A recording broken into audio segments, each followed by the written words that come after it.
They want to be healed, but healing indicates a wound.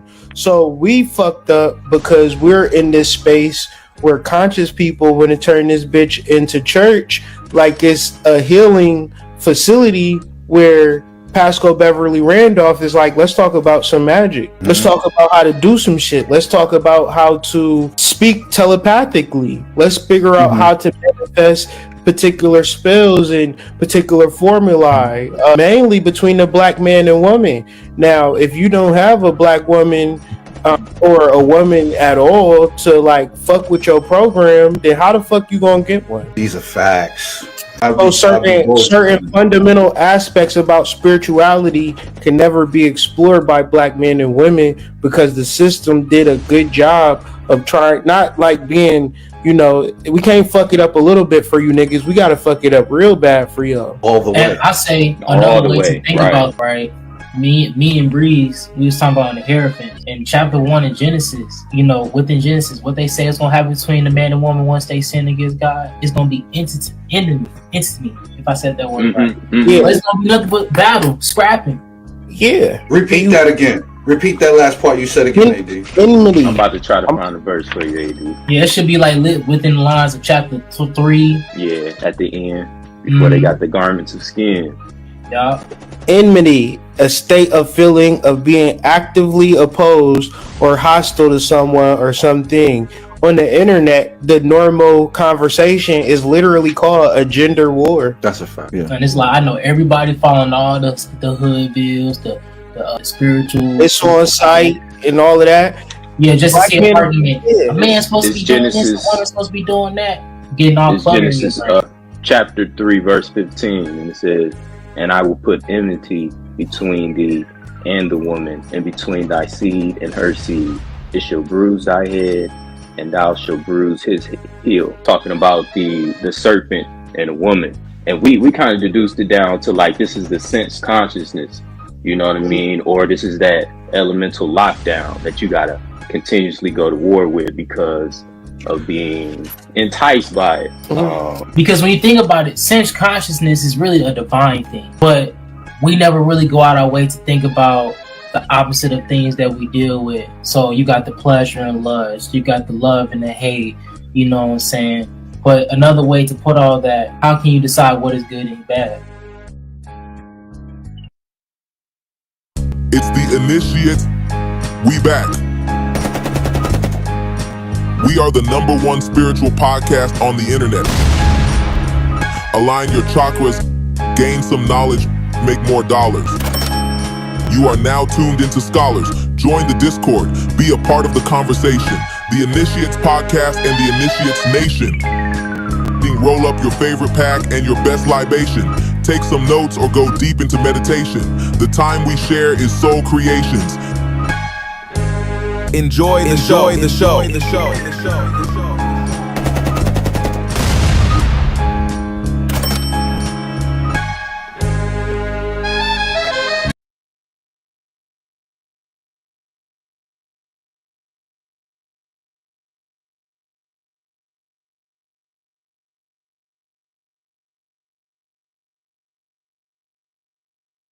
Peace to the tribe. Peace. How we doing tonight? It's the Niches for the Flame. Peace. Good evening.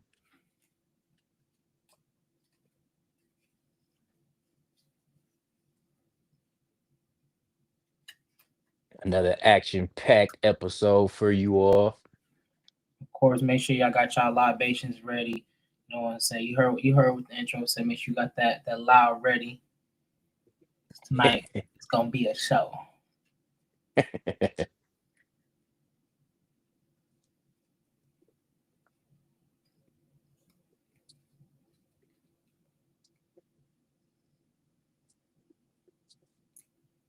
But for real, how the panel doing tonight? What's the word with it? What's really good? Peace to the tribe, peace to the collective. What's really good on y'all side? How y'all feeling?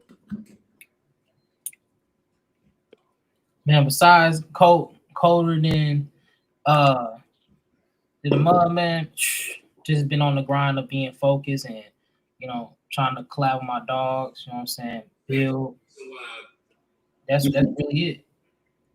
Just staying on that path and just trying to grow 1% each day. How you doing, Breezy? Yeah, likewise. Just what I've been doing lately is doing more yoga, more Ooh. conscious breathing, just trying to like reestablish that because I had a thought in my meditation that yoga is uh kinetic meditation. You know what I mean? Usually it's static, you sitting at your altar, you just sitting down doing something. Mm-hmm. Um but the yoga it just helps, you know what I mean? It makes the energy flow, it makes the blood flow. And then you use connected breathing with it. It's a very useful tool. It was one of the first things I got into Mm-hmm. once I became curious about spirituality, and I kind of fell off of it, but it's nice to rediscover it. You know what I mean? So I that's think what that's I've been working on. I think that's super dope. Okay. For me, I finally got snow, like I was telling y'all. So it's super cold out here. I had it good for a long time, for a while, but obviously that shit ran out. Outside of that, really trying to hone in on this moderator concept. So I've been taking some notes and taking some instruction on that. I want to get it to a point where we can moderate anything for anyone at any time. So focused in on that, and also really lining up, just getting back into the shadow work bag, getting back accustomed to journaling the shadow. Yeah, and just really looking forward to being able to make this content with y'all. Like, the idea is that we're getting to a place where we can be more consistent because guys line up on each other's schedules more. And so I think that's super dope. And yeah, I'm just looking forward to us working more and more. Jay, shit, that.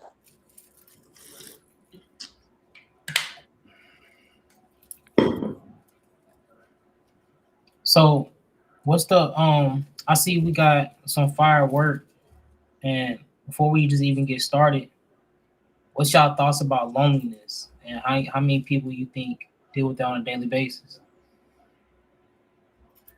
I would probably have to say a lot. I think it's not something that is readily talked about often. I think people have an issue with telling other people that they might be so. Yeah, I think about when I think about loneliness, it's like something that you don't want to be, but then I also think of like solitude. You know what I mean, where you're content with being dolo. You know what I mean? Um, Loneliness can arise from different things. I think mostly is that fear of missing out. You know, missing out on something. Uh, yeah, man, you gotta learn to enjoy yourself, enjoy your own energy. You know what I mean? Like, I have a good ass time just being dolo. You know what I mean? Going to the market. You know what I mean? The other day I was dolo and I went and got some truffle goat cheese. You know what I mean?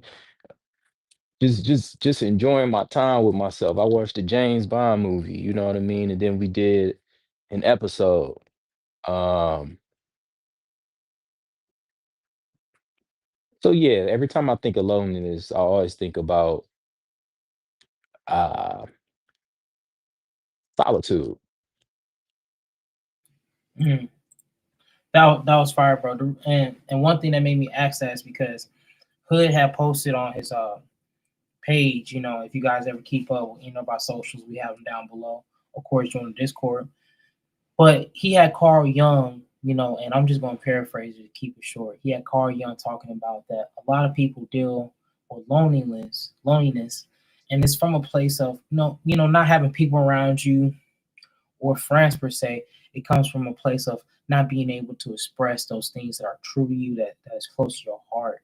You don't have a place to express that, or people you tell that to. A lot of times it kind of makes you feel lonely because it's like I have all these things and I just can't share. I have nobody to share it with.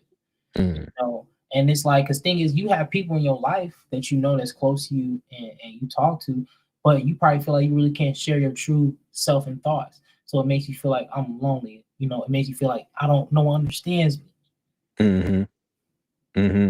I get what you're saying. Like you don't have a tribe. Like you got your family that you blood is blood relation, but like I get what you're saying. I agree with that. And it's like, plus, what about your spiritual truths too? Yeah, for sure. For sure. And that just made me think of something kind of like going off on a tangent. Whenever a friend like have a lucid dream, or they start getting into their meditation, or they start working with deities and stuff, I'm always the first friend they call. You know? And I am glad that I got friends that I can talk to them about these things and they'll listen, even though that it's not part of their lifestyle. And then, some years later, months later, they'll circle around and be like, man, I started doing all these things. And, and it's just cool to see people striving for their own enlightenment. You know what I mean? And it make me think everybody got their own timeline, you know. Right. Some niggas just don't get it until they get it. Yeah, I think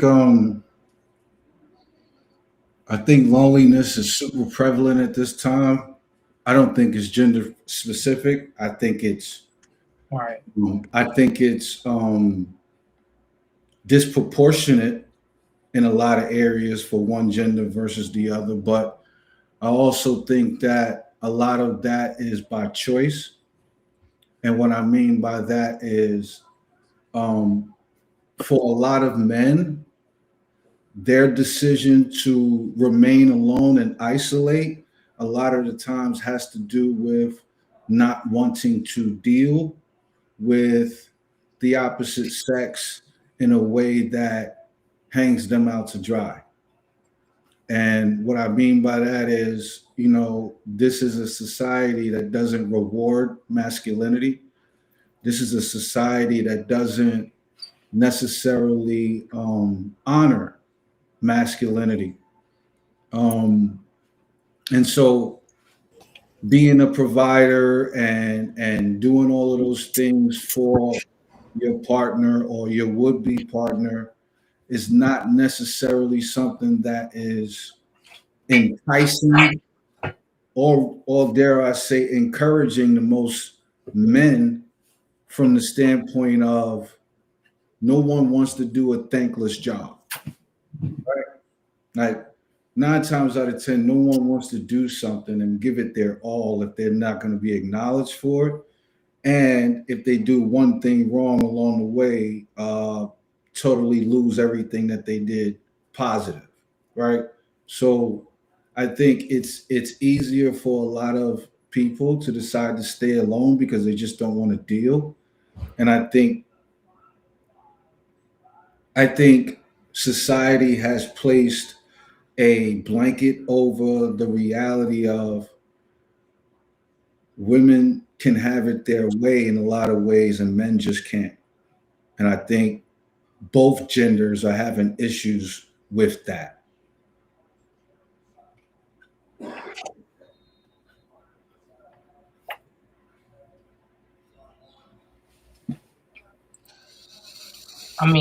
Plus, think about this. A lot of, when it comes to this gender, think about what that came up in the intro.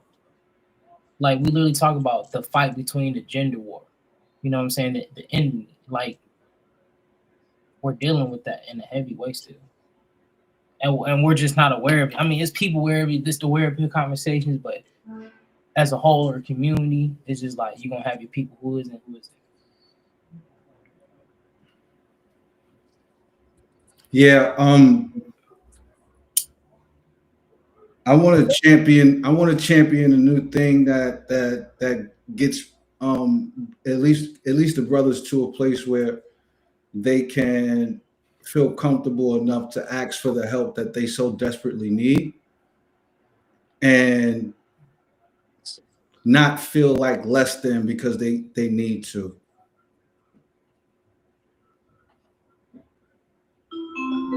Because I think it's prevalent for a lot of people, and a lot of people that don't get noticed and don't get acknowledged. I think that's what these kind of conversations are for. Because everybody's not in the limelight, everybody's not out there, and everybody's not necessarily doing well. What's good, Hood? Chilling out, man. I mean, but hey, I ain't no motherfucking mind reader, so y'all can watch the video on silent mode, like, oh yeah, I like this video. Or y'all can interact, y'all can chop it up, let us know what's going on, things of that nature.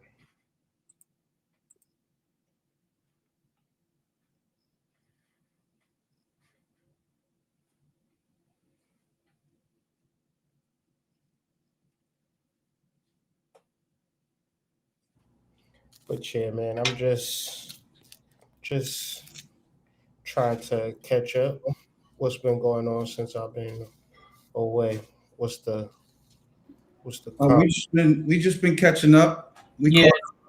Just caught up, and then we just asked about, y'all thoughts on loneliness. You know what I'm saying? Thoughts on loneliness? Yeah, that's what we was talking about. Yeah, we had it up right here, on the front. All right. So if I told you, what is your thoughts on pigs flying from the sky? What would you say? Probably be fun to watch. Yeah. No, I'm saying, like, if I told you, like, what's your thoughts about it? Like, I'm telling you, like, pigs be flying from the sky. Like rain flies, pigs fly. What you think about it? I wouldn't believe it. Right. So a spiritualist doesn't conceive of the concept of loneliness because you have your higher self, you have your lower self, you have your oversoul, you have your ancestors, you have your guides, you have your mediators, you have your psychophants, you have your imaginary friends. Mm-hmm. So now you probably would juxtapose that with brain dead ass humans, but I mean, have fun, right? You be on the first 48 because you motherfucking said, you know what I'm saying, your Tim's is dirty, nigga. And he pulled out the Glock 37 and took you off. And you like, yeah, man, you got all those ancestors and deities and shit. Yeah, I'm still alive. Yeah. I'm still alive. I'm still alive. Yeah. That's that Chi-Town shit right there. Mm-hmm. Mm-hmm. Well, I would say if I just wanted to start the day or start the pod with a little bit of pushback, I would say, what happens if I'm not a spiritual person, Hood? What happens if you wouldn't be alive? But what happens if I'm one of those people who just goes to work every day, who just pays their bills? Mm-hmm. Like I never meditated before. I never did shadow work. I don't even know what shadow work is. Mm-hmm. I don't know what a chakra is. What would you say to him? Go ahead. So if you saw an old lady, right? Mm-hmm. This old lady said, "Rob, you old bitch ass nigga, get a job." And you got mad about it. You smacked the shit out that old lady. Right? That's vulgar. Okay. Right. But the cops came. And you said, I ain't know that I couldn't smack the fuck out this old lady. And the cop said, all right, you free to go. I thought you knew. Don't be smacking the shit out of old ladies, okay? So Sorry, bro, my bad. And old lady, my fault. I didn't know it was illegal. Damn, I wasn't even. So if the law, you don't got no excuse for it. I don't. I really am outside of the area of kissing niggas' ass because I'm spiritual. well, I'm completely out of that, nigga. I did that shit for years. mhm. And I know how to do it. If I could do it, I probably would do it, but I'm not doing it. So I don't care if you you create your own reality. Is my point. You create your own reality through your breath. Mhm. If you go to work every day and you don't want to create your reality through your breath, fine. But at the same time, if you feel like you lonely, and I would say you created that reality. So it's nothing that I can do, nothing your mama could do, nothing anybody could do, because in reference to learning information, it's your responsibility. Mhm. Mhm. And you could go to Trump University and then complain and try to sue the nigga and say I ain't learned shit. But you went to Trump University. That's kind of don't have a leg to stand on. Like, You can't really stand on that. So you like, well, why should I listen to y'all talk about shadow work? Because niggas have been doing it since 2017. That's 8 years. Now, in reference to having the accountability on yourself, you might not like that. Saying that you have more power than you think you have, you might not like that. Saying that there are structures and protocols and ways to accomplish things, you may not like that. So you may not like everything that I got to say. It's not going to make it wrong or make what you feel right. That's what I would say. Touche. So basically, not knowing is not an excuse. Yeah, that's your own fault. This world is brutal. You got baby bunnies, and a fucking wolf will come and just eat the baby bunnies. This shit is rough out here. It is. It is.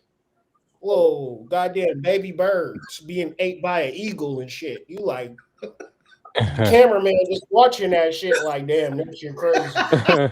We saved the baby birds, nigga. What the fuck? We don't want to see that. They sell that footage. Yeah, they like, yeah, man, this is how nature works. It's brutal. And they do say that about Mother Nature, that she is unforgiving. They do say that. If Mother Nature is unforgiving, then you not knowing about your spiritual aspects and components is unforgiving. Like there's no excuse for it. So basically, it would deduce to facts over feelings, formula over emotions. In this world, the formula is always going to win over the emotion, and you could get gaslit to high hell, thinking that how you feel about a certain situation is valid over the effort and energy you put towards it. People think just because they hype about some shit, it mean more.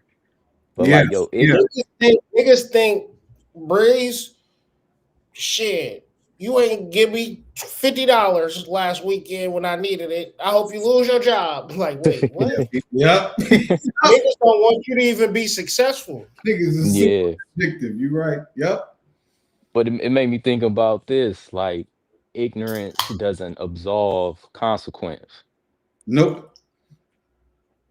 This is what I'm trying to say. The only thing you can get is grace, but you're not receiving grace if you don't give yourself that same grace in your own ignorance.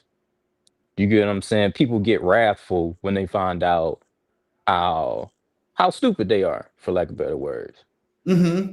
And they act like they got a chip on them on their shoulder just because they don't know something, or other people knew something before them. But it's nothing new under the sun. So it's just about how you live your life and how you use, the gift that's been given to you of consciousness. Being able to manipulate the matrix, and you using it, you degrading it. Even though this is a base level consciousness, because we so dense, but people like y'all saying, people get mad at their own results. These is the results of your thoughts and your habits and your causal body. Shadow work. That's what that sounded like to me. Yeah, yep. And shadow work is how you begin to stop, drop, shut them down, open up shops.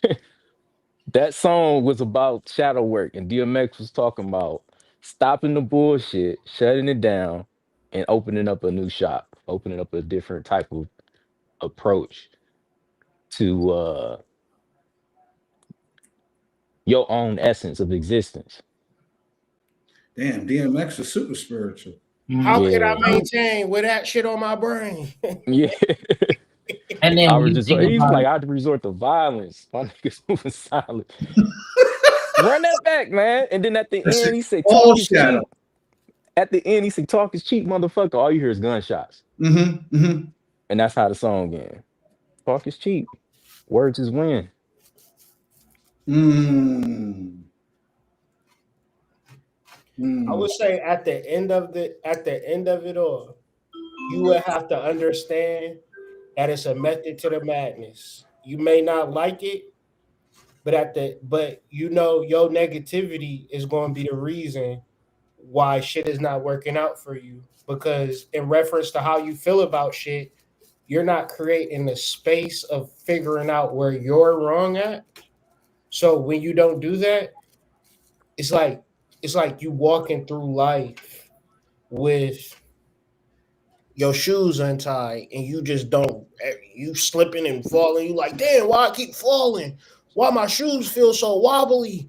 But you're not actually tying your shoes. You're not actually like figuring out what's the reason that you're taking full responsibility. And shadow work is in every aspect of your life, especially those aspects where you relinquish responsibility and accountability. So where is shadow work the most pertinent at in your relationship to God?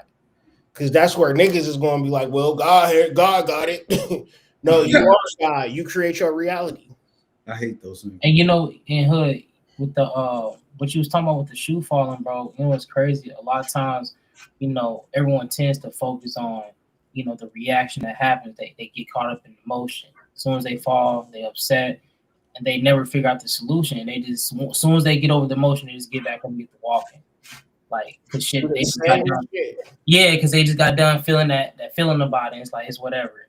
And never really got a solution, or never gave themselves a solution.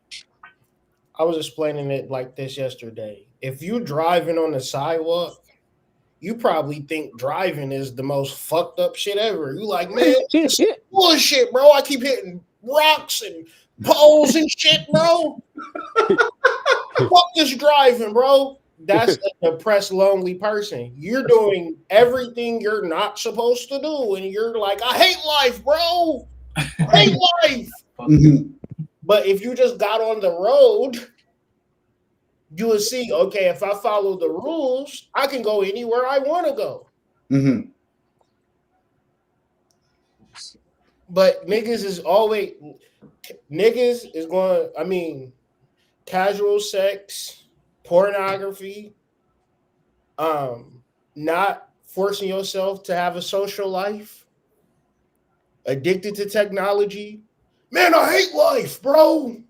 Mm-hmm. Addicted to Percocets. It's a way to do this shit, but you got to do it. And it's going to be great for you if you actually do it the right way. But I feel like in spiritual spaces, bro, we got a dick suck. Pause. Whoa. Thank you. Whoa, that was Hey, drastic. yo. That just went left. We got to make sure we saying things that everybody agree with, or we not even going to talk. Niggas is going to. I thought I was the only one that felt that way. Hey man, why you have to say that? Or I ain't like what you said, and what you said really pissed me off, bro. Nigga, I don't care. You know what I'm saying? I don't care. Would you say that's the difference between people being able to incorporate new information that they're not privy to versus a person realizing they just don't like the way it feels? I'm telling you, if it will be one thing if we created the concept of cognitive bias. Yeah, I was just saying cognitive dissonance. We didn't create that. It's out here. Yeah, that's part of the science. It's part of the science. Because it's like I like how you brought up what you said, Serpent. You know, something about it is super narcissistic too. But go ahead. I'm sorry, I didn't mean to cut you. No, you good. Like, but like you said with the narcissistic part, I mean, a lot of people have a certain emotion attached to certain things, especially information. So a lot of times when they hear something, they going off how they feel about it. So it's not going to be reprocessed, even if it came across to them in a certain way. When do grown people get past how they feel about something? What product is you going to buy? This product increases your metabolism, or this product helps you lose weight? I just think that we have to just understand most niggas is not beyond the 5th grade reading level at a majority, and accept it, because you're going to have to reach 200 million. Bro, the schools, teachers quitting school, quit being a teacher. They're taking their kids out of school and homeschooling them because they understand we are being invaded by a foreign intelligence that wants us to be dumbed the fuck down. Okay? They want us to be stupid to high hell. And if we associate ourselves with these institutions, we're just in that boat. And it's just like, it's been happening for so long. Niggas don't care about this shit, bro. So therefore, if you come at it at a positive way, niggas is going to be like, oh, scamming ass nigga. You got to talk to niggas how they going to receive it. And they on the lower levels now. We at 500% growth in syphilis in 2022. What is it from there to there? They haven't did the reports. You think it got worse, or you think people have stopped fucking since 2022, or you think people have been fucking more? I was really hoping that we didn't have to go there, but fuck it, we going there. It's probably worse. It's probably worse. If I had to gander a guess, I would say that it's probably worse. But since you alluded to it already, why don't we show the people what we're talking about? Oh, I deleted it out the files. I ain't keep it. I can find it though. It wasn't.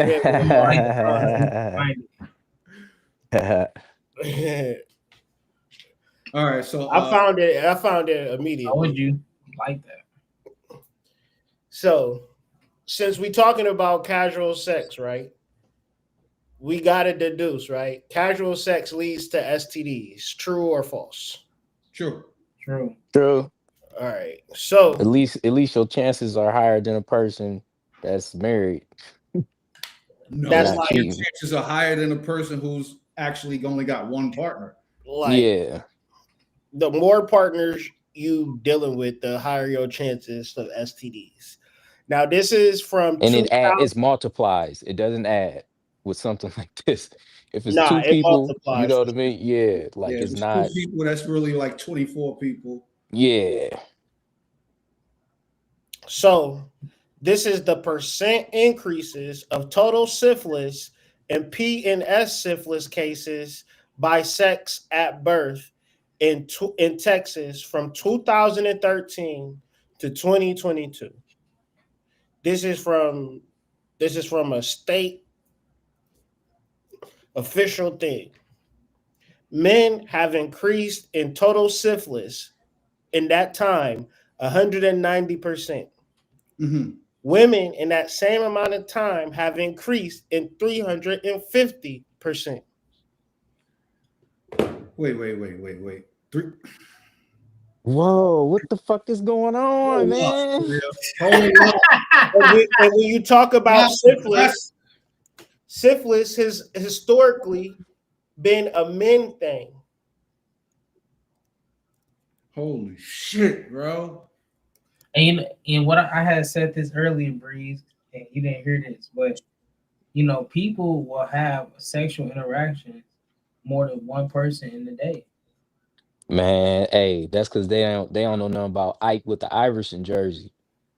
Light skin with herpes. Yo, Yeah, they get and they will not shower too. Niggas get light skin. Man, for real. Man, is, bro. This is like this is the only way this can happen is if people are stupid. Bro. This can happen and poor hygiene. Like, what the fuck? This can happen when there's a lot of things that can contribute to it. But if the general consensus is casual sex, if I like you, then you're gonna get STDs. Mm-hmm. The thing is, it's like you out here playing like this, and you not making people test before you even enter. You're bold. Nobody is getting online, bro, saying I got an STD last night. They getting on saying that, you know what I'm saying? I just graduated from college. Do you think?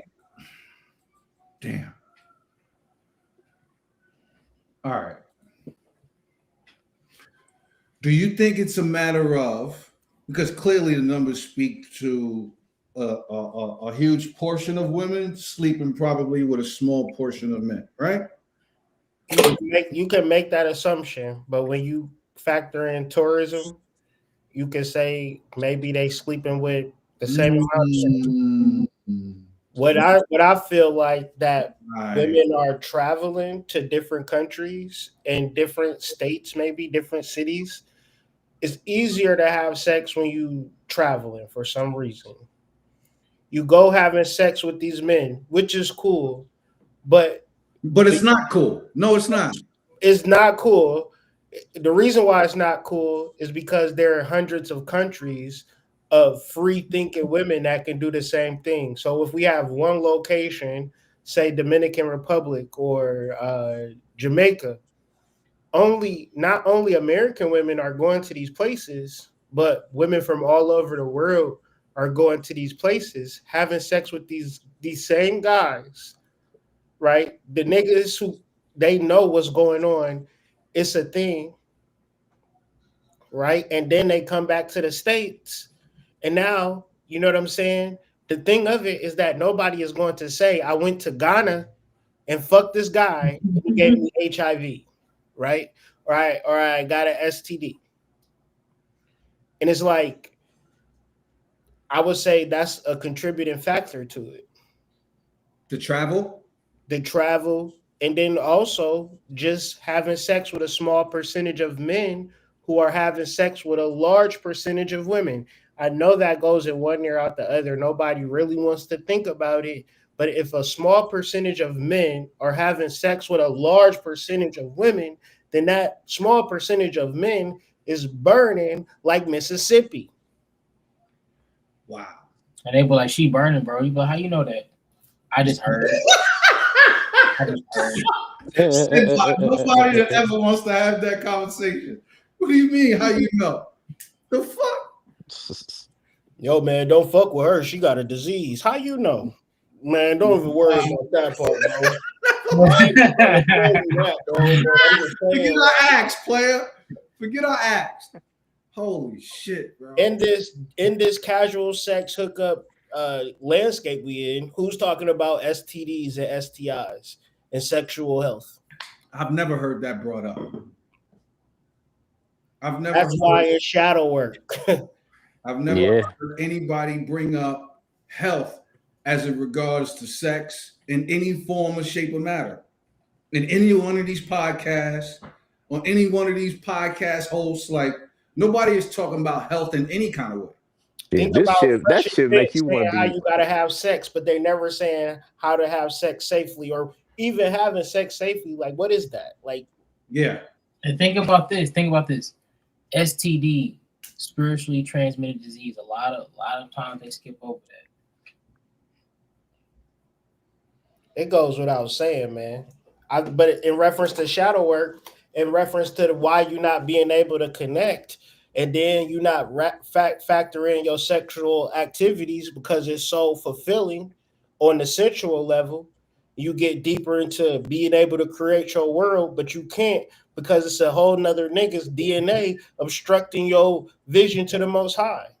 And not just one nigga, however many niggas you allow to have sex with, because you free and you can. But at the same time, I honestly know when you having sex with multiple people, man or woman, you are in the dark.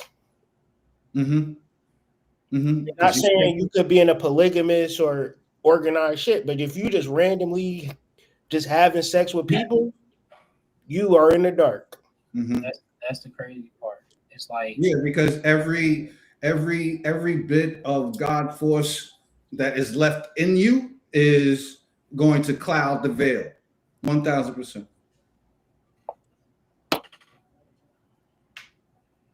And it's something that you can't prevent, and you won't even know where it's coming from because there's been so many of them.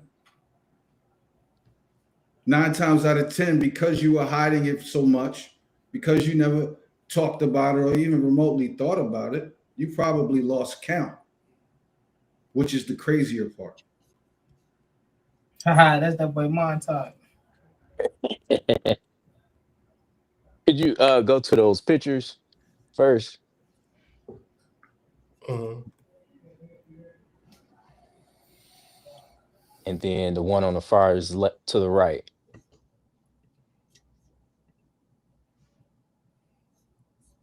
So I wanted to talk about like a something that is useful to help you do shadow work and to help you I need to take a sip of water.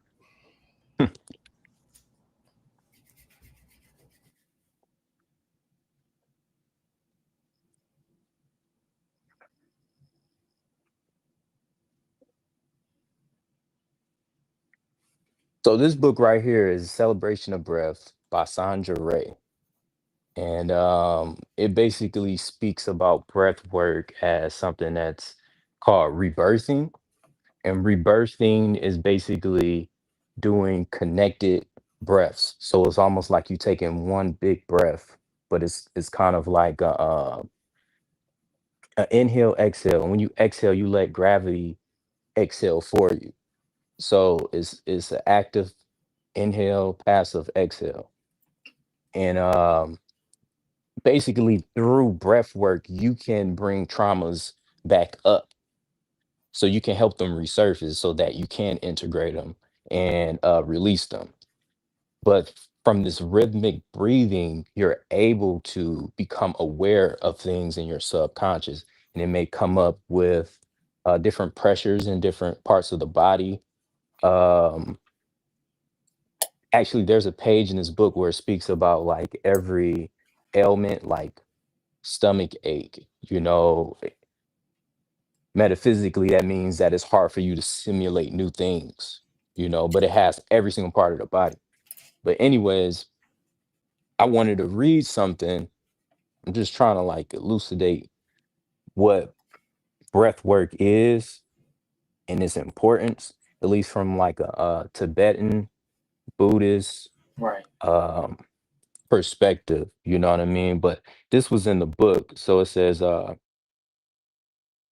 the highlights on it, suppression is the long-term withdrawal of the spirit body from areas of the physical body where something is happening which one has chosen not to experience.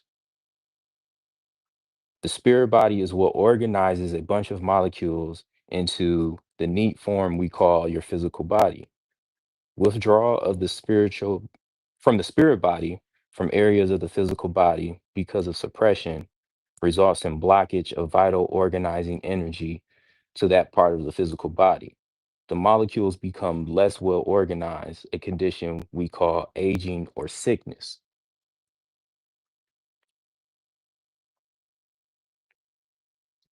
So it's basically telling us that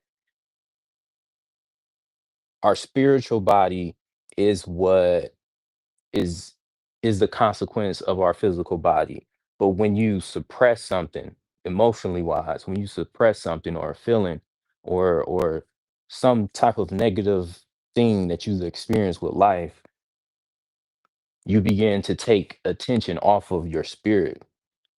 You get what I'm saying? So it's like that part of your body, like the guilt, guilt, shame, resentment, hatred, envy, jealousy, embarrassment, fear.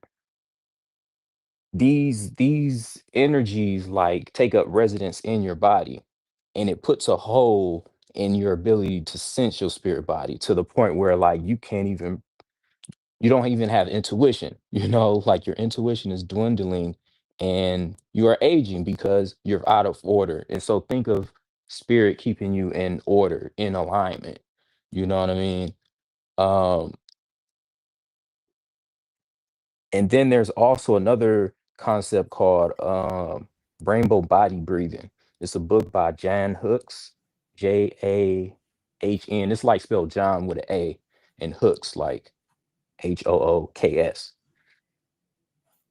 And it's a book. It's like a small ass pamphlet, like probably less than $10. It's called Tantric Rainbow Body Breathing. But rainbow body is this is from Wikipedia, is a level of realization where the physical body transmutes into light. This may or may not be accompanied by the rainbow body phenomenon. The rainbow body phenomenon is a pre-Buddhist or in origin and is related to indigenous Tibetan region. Okay, hold up. That ain't the exact thing I wanted to read. Hold on. The rainbow body phenomenon is a third person perspective of someone else attaining complete knowledge. And knowledge is Rigpa, and it makes me think of gnosis. You know what I mean? Everything that you know about Gnosticism and gnosis being knowledge or wisdom, it's the same thing um, for Tibetan spiritual system pantheons. Um, it says like knowledge is the absence of delusion and clinging, regardless the displaying or the visions. So it's like understanding that you're in an illusion, and basically I'm tying it into like breathing. So rainbow body breathing would be you breathing and someone perceiving you as light, and then you just you cease to exist on this plane. Um and so if you look up a book called the Tibetan Book of the Dead, it speaks about how to die. You don't have to have a painless death. You don't have to die um in pain. You can leave or transition on your own terms, but it's so much between you and all that shadow work you got to do that's not even conceivable for most people. But you have to understand like all everything spiritual based, religion based, it comes out of the study of death. you know Death is almost like the baseline for like what you have to come to terms with, but come to terms with your life, but you experience death and birth, death and birth, death and birth. So you exist even though you experience death. It's kind of like a paradox. That's how I look at it. But Rigpa or wisdom, which would be the Tibetan gnosis, um, it has like three wisdoms they call it. And it says it represents the fundamental nature of mind as empty yet radiant and compassionate, a state beyond concepts of existence or non-existence, achieved through recognizing this fundamental awareness distinct from ordinary mind.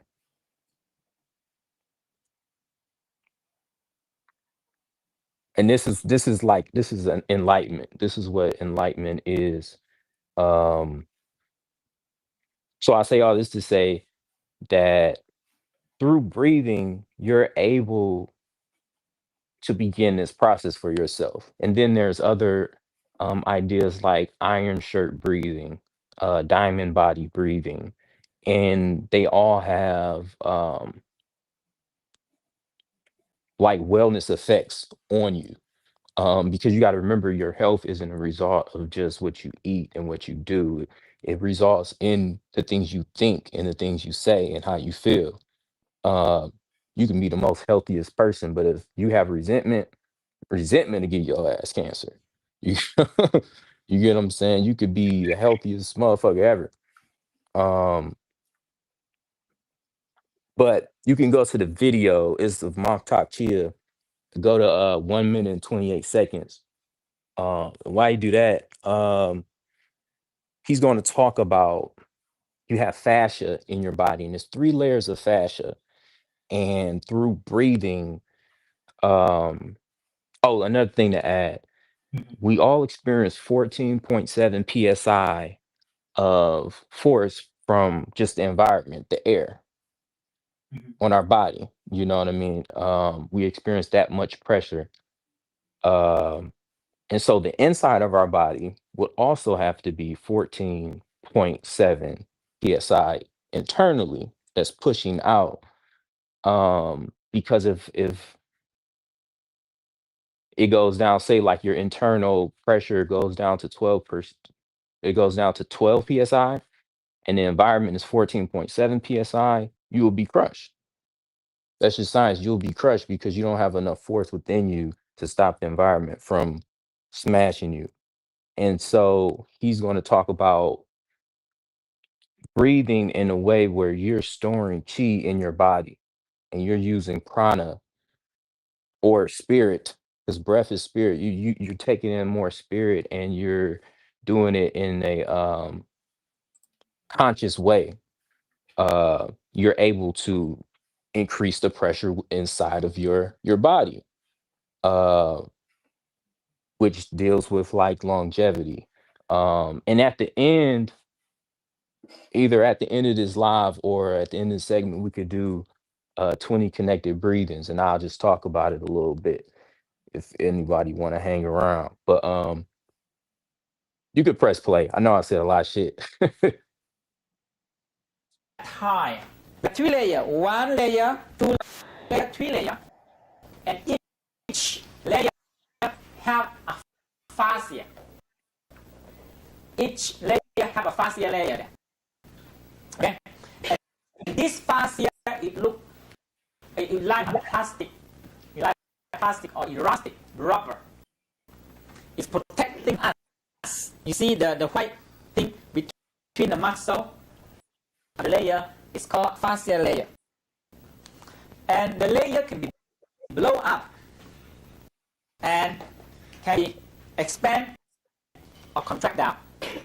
Can expand or contract down. Now, so these 3 layers work like this. I'll show you the 3 layers.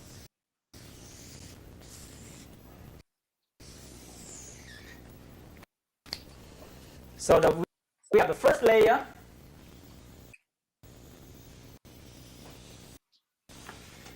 We have the second layer. And we have the third layer. Between the layer, we have a diaphragm. It's also a fascia mixed with the muscle. And divide this one. And the organ is in here. So we have the organ inside here. We have the liver. We have the spleen. With the kidney, with the pancreas, and we have the heart here, and we have the lung here. It's all contained in the layer. Now, in olden time, they discovered that we have a chi pressure. So we call it chi pressure. Chi pressure. The chi pressure is make us maintain up in a shape. When you lose the chi, you don't have pressure. So when the people are so depressed, all the chi lose out, and they get into a structure of depressed. Look at the people, you know they're depressed now. If the people walk like this, okay, they depress that, right? If the people sit like this, walk like this, the answer angle, the energy change, and now, this here, actually the one that shape us. They say we have a 14.7 pound per square inch PSI. The air outside also 14.7 pound per square inch, and the inside have to nearly do the same pressure, right? We have the same pressure inside. The inside also 14.7 pound per square inch. Okay? If the pressure is loosened, we get weak and sick. Because everything in the body move on is involved with the pressure. So we have to constantly breathe in the air to maintain a pound pressure per square inch. When we exhale, you loosen and lessen a little bit pound pressure. When you inhale, you're increasing more pound pressure. If you can inhale longer, the pound pressure increasing. If we can increasing more pound pressure, the qi gonna flow faster, the blood gonna flow faster. Okay? Now, interesting is when a young people or healthy people, the qi pressure is a lot. When the people get sick, everything is go down because the power pressure from outside pressing in. Energy don't flow, blood don't flow, circulation don't move. So they discover that if you can increase a power pressure per square inch in the organs, you will increase the efficiency of the organs. So we need to increasing a power pressure per square inch inside the organ first, and we're going to expand the power pressure per square inch out into the cavity, okay? And later on, we will expand it into a layer, fascia layer. Now, if you have an egg, if you throw an egg on the floor, what happens? Break. If you put an egg in a balloon, you throw it, it's still going to break. But if you put another bigger balloon in here, and you put another bigger balloon in here, now you can kick it, you can stab it, you can do anything with it. You're not going to break the egg. Right or not? Right? Because the air pressure protecting it. This the same thing in the olden time. They discovered this thing in the beginning is for esoteric practice in order to get more energy. Later on, they discovered that they can protect themselves when the people punch or people hit them, they bounce it out, so they don't get hurt. But this nowadays, in olden time, they can practice extremely until the weapon or people cannot hit them. So they call iron church. Okay. And the other day we're teaching there, and a lady said, And "What that's iron it. skirt?" I was like,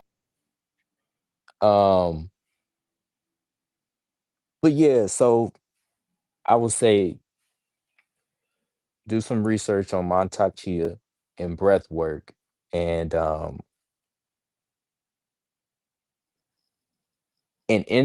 it to your practice because it helps you concentrate as well. And basically, so connected breathing is literally you inhaling and then letting the atmosphere exhale for you. So it's just and you do that where you allow the inhale become the exhale and the exhale become the inhale. And if y'all want to, as a collective, we can do 20 connected breaths, or we can do 10. But this is something you can do before meditation. This is something you could do before doing yoga. This is something you can do before talking to somebody and you know you might have to tell their ass off, you know? And another thing about breath, if you don't take nothing from it, it helps you stay present. And when you are in the present moment, you can deal with things that arise within you so that you don't end up having a shadow work surplus. You get what I'm trying to say? I think every day we have our own amount of shadow that we deal with. And if you can stay present, like the breath, because the breath is always present, the breath is always like right now, um, it'll help you not being so fucked up when life doesn't go your way. But so yeah, let's do 10 connected breaths. And it's in the nose, out the nose, and it's a um active inhale, and you let gravity do the exhaling. So we'll start. You can just sit up comfortably. All right, one, Mhm. 2, 3, go.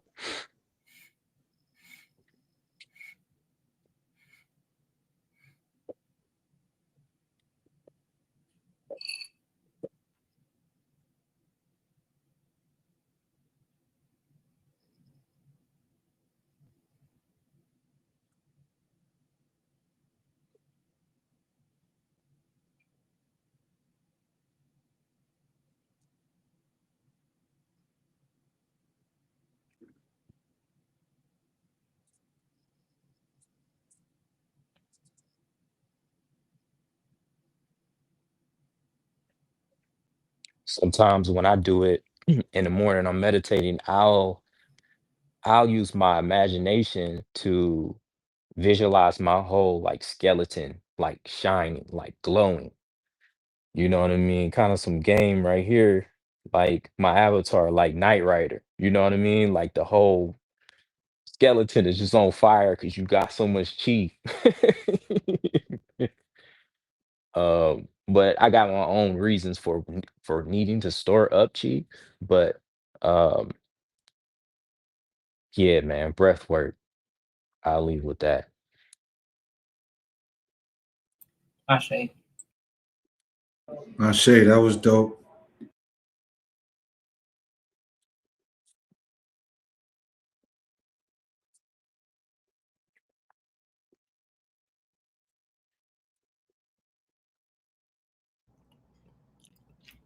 I want to read from Astrology Explained, the Capricorn section. Skin, teeth, bone, and fascia. Saturn, Capricorn, is linked to our skin, teeth, and bones, the foundation to our health. In other words, Saturn rules our fascia, primarily collagen beneath the skin that attaches, stabilizes, encloses, and separates muscles and other internal organs. The fascia energy system is the least most understood energy system, and quite possibly the most important. There is no part of the body, not one single cell, that isn't connected to this crystal like lattice. As a result, Capricorn and Saturn represent our basic protective mechanism and boundary against the outside world. So I thought that was interesting when he goes on to talk about air pressure and it also being protecting the egg. But I also will point out that it's all connected, that Saturn represents protection in ways that we couldn't even fathom. Yes, yes, yes. You will faint if your skin was clear, and you could see all the stuff happening. You're like, ah!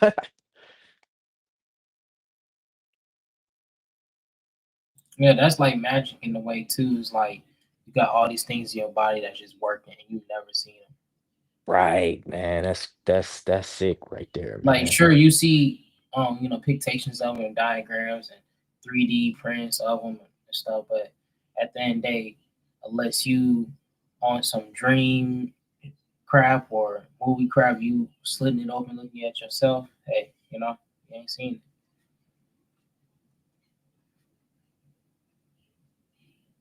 Like, I think we was talking about the heart earlier, or something about that. And one of my favorite animes, Hunter x Hunter, dude had put on the shirt that said heart, and it's like, your heart, it means a lot. If you want to find a spirit, look inside your heart. And that's a paraphrase from Julia Elks. The Encyclopedia of Spirits. Yeah, we got to get to a place where spirituality is not taboo. We got to get to a place where the actual faculties that you were born with, that you were born to execute and exercise, you actually utilize. Mm-hmm. And for far too long, everything has always been about outward in, what people could get, what people can do, what they can accumulate, so forth and so on. But I'd like to encourage the idea of consuming cultivation within spiritual practice. We are already consumers. How about we just consume the spiritual part of it for a little while? We did everything else.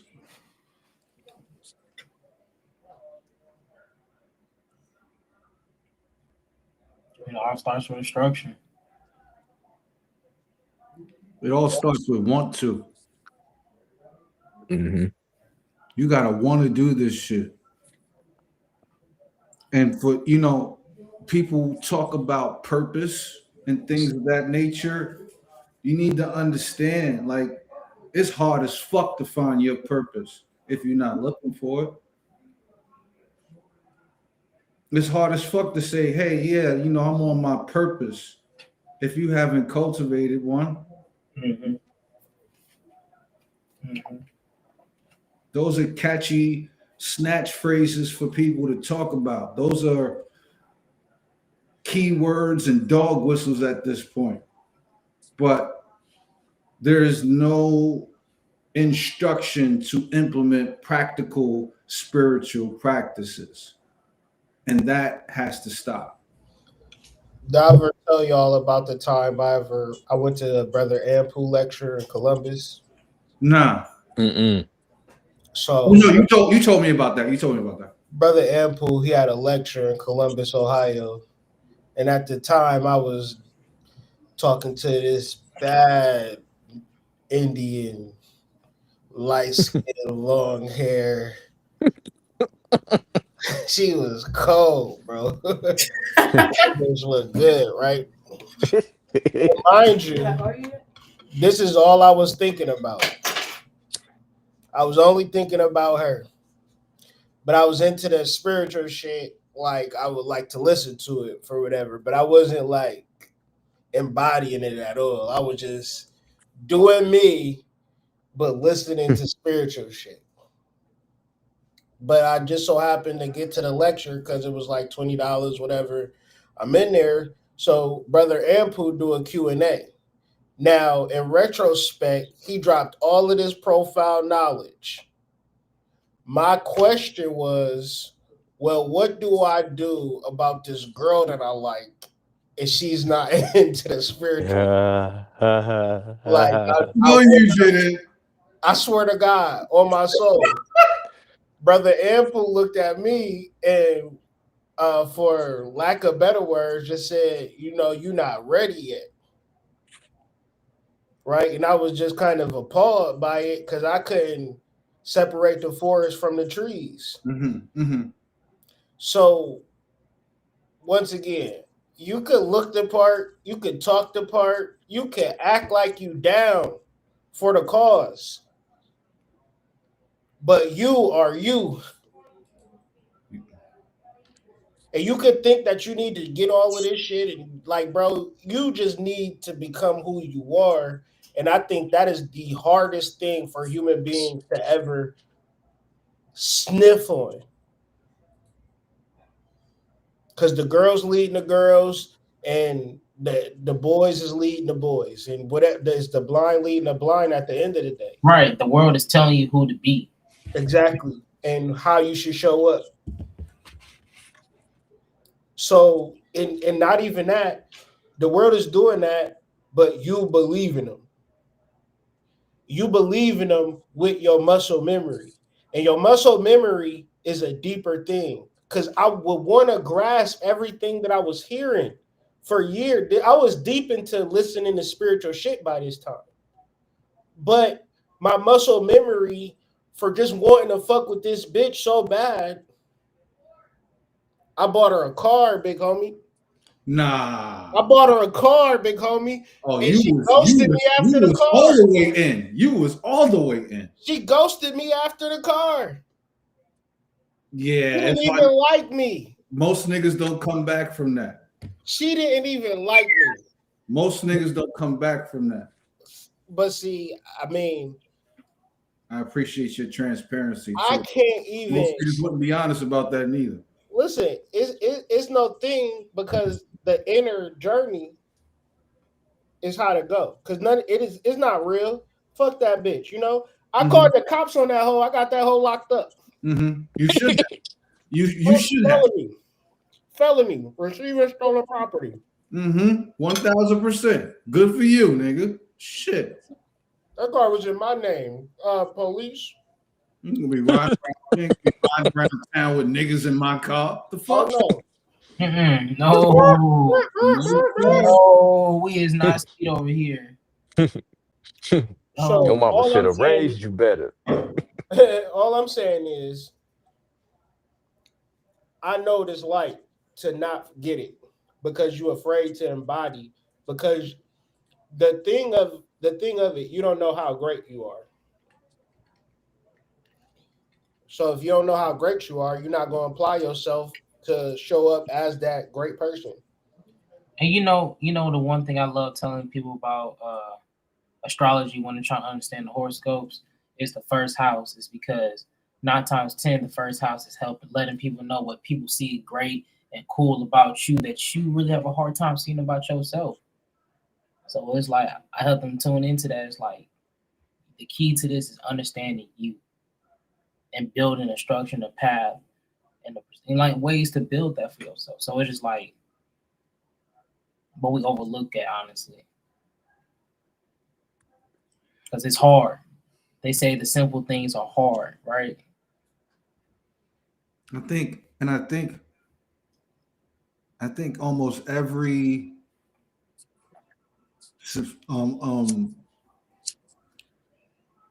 every adult man has a story like that somewhere in there, right? And I think that it would do the young generation a lot of justice if they could hear some of these, how do you say,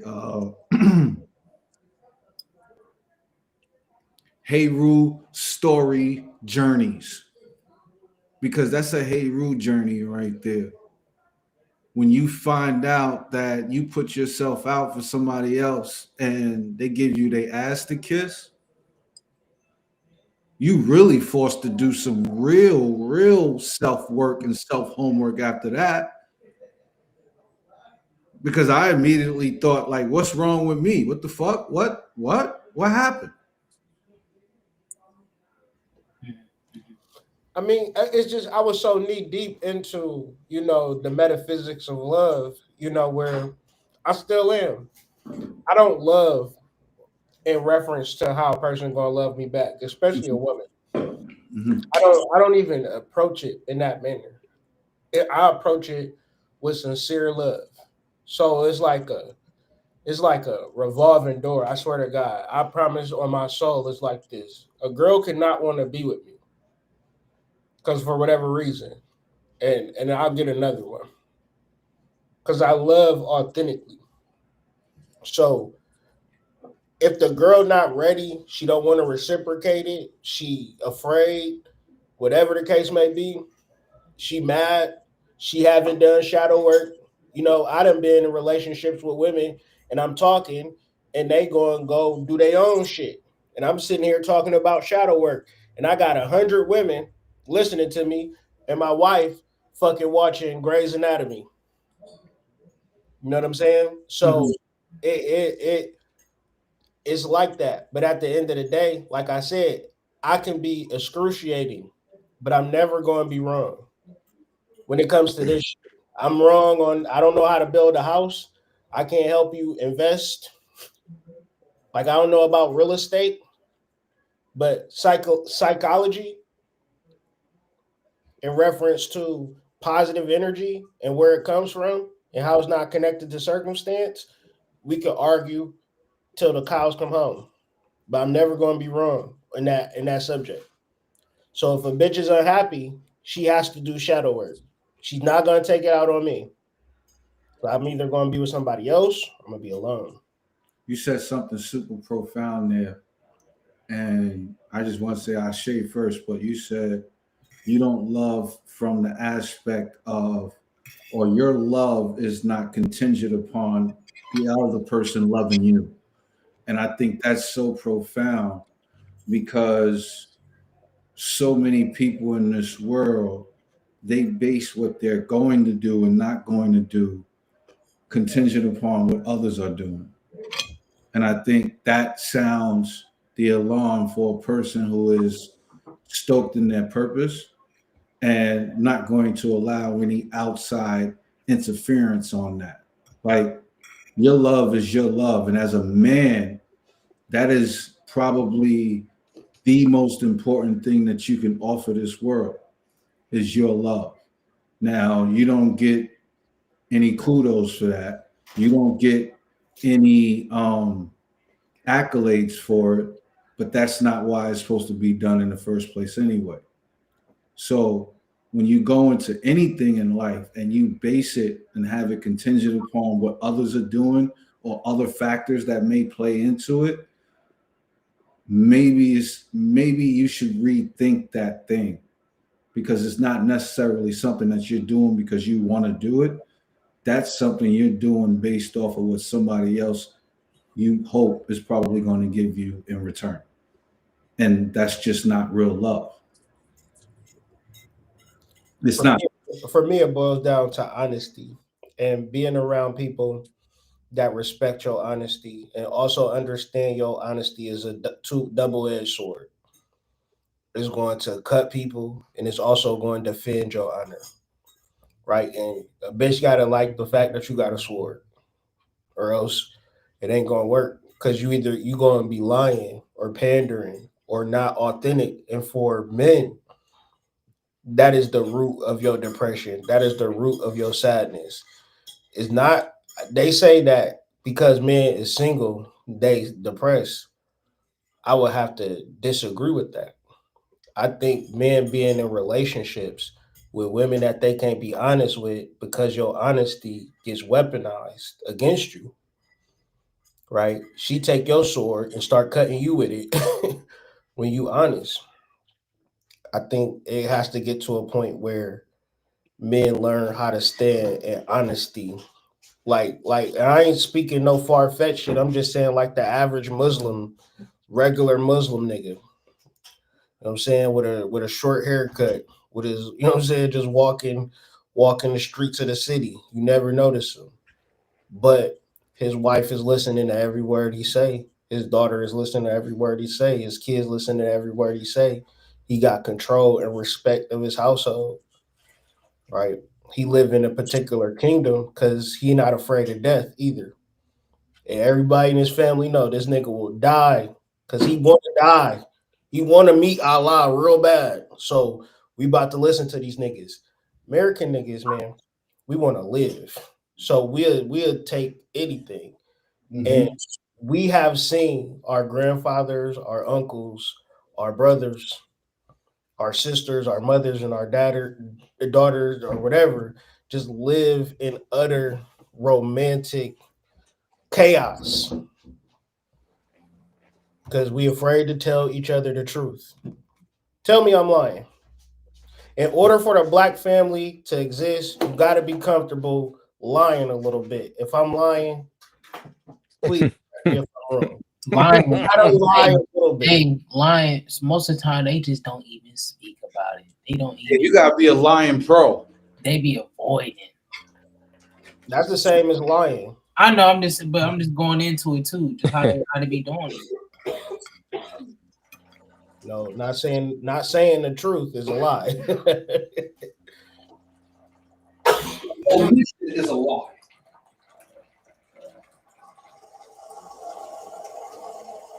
Cause the motherfucker, like, you ask them a question and just not answering, they'll be talking, just start talking about shit.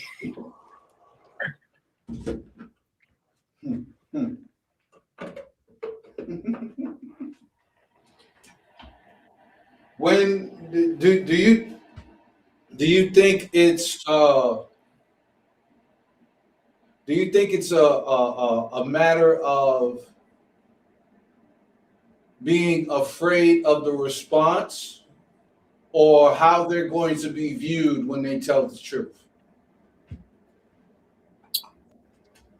Both. It's a combination. It's a whole. Both of them. You've seen the truth before, and you've seen how people responded to it, and you have programmed yourself over time to show up in certain spaces in certain ways. But psychologically, you're showing up as a psychopath. What y'all getting from me is the same person that my wife get, my kids get. If anybody, you getting the same version. I don't have a different version any longer. So it takes some getting used to, and many people don't like it. But the alternative is that I'm a psychopath. But people haven't really sat with that. They comfortable with being this way around their mom, being this way around their girl, being this way around their homeboys. But the authentic version of you should be comfortable in the same way. Because, like, back to shadow work, the persona is a mask. When you take that mask off, now everybody see you for the real you. The thing of it is, like, not that I love or hate myself, but I know that joy is not connected to circumstance. So I have no choice but to be in a state of joy. But it's also associated with not existing under any personas, any mask. But if a nigga, like, it's hard to be you at work. It's hard to be you with your family. Hard to be with you. To a certain point, shadow work is necessary because at this point, what is the authentic version of you? Mm-hmm, mm-hmm. Who is the true version of you? Is it the nigga that's showing up in front of your mom? Yes, ma'am. No, ma'am. That's you. That's the authentic version of you. Or is it you with your homeboys? Yeah, nigga. Let me hit that motherfucking joint, nigga. Hell yeah, bitch. We about to fuck some hoes tonight. Or is it the version of you with your girl? You're the only one that I love. Hell no, none of them. None of them. You don't even know. Yeah. Man, it's like that one homie walking into the barbershop with his side chick versus walking in there with his shorty. Two different niggas. It's a meme like that too. Nigga walk in with whole different energies. Oh God. Yeah, it made me think about, like, you know somebody really in that state when you can't when they get mad at jokes.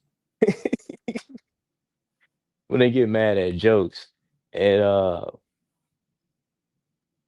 I think just being truthful will always clear some shit out for you.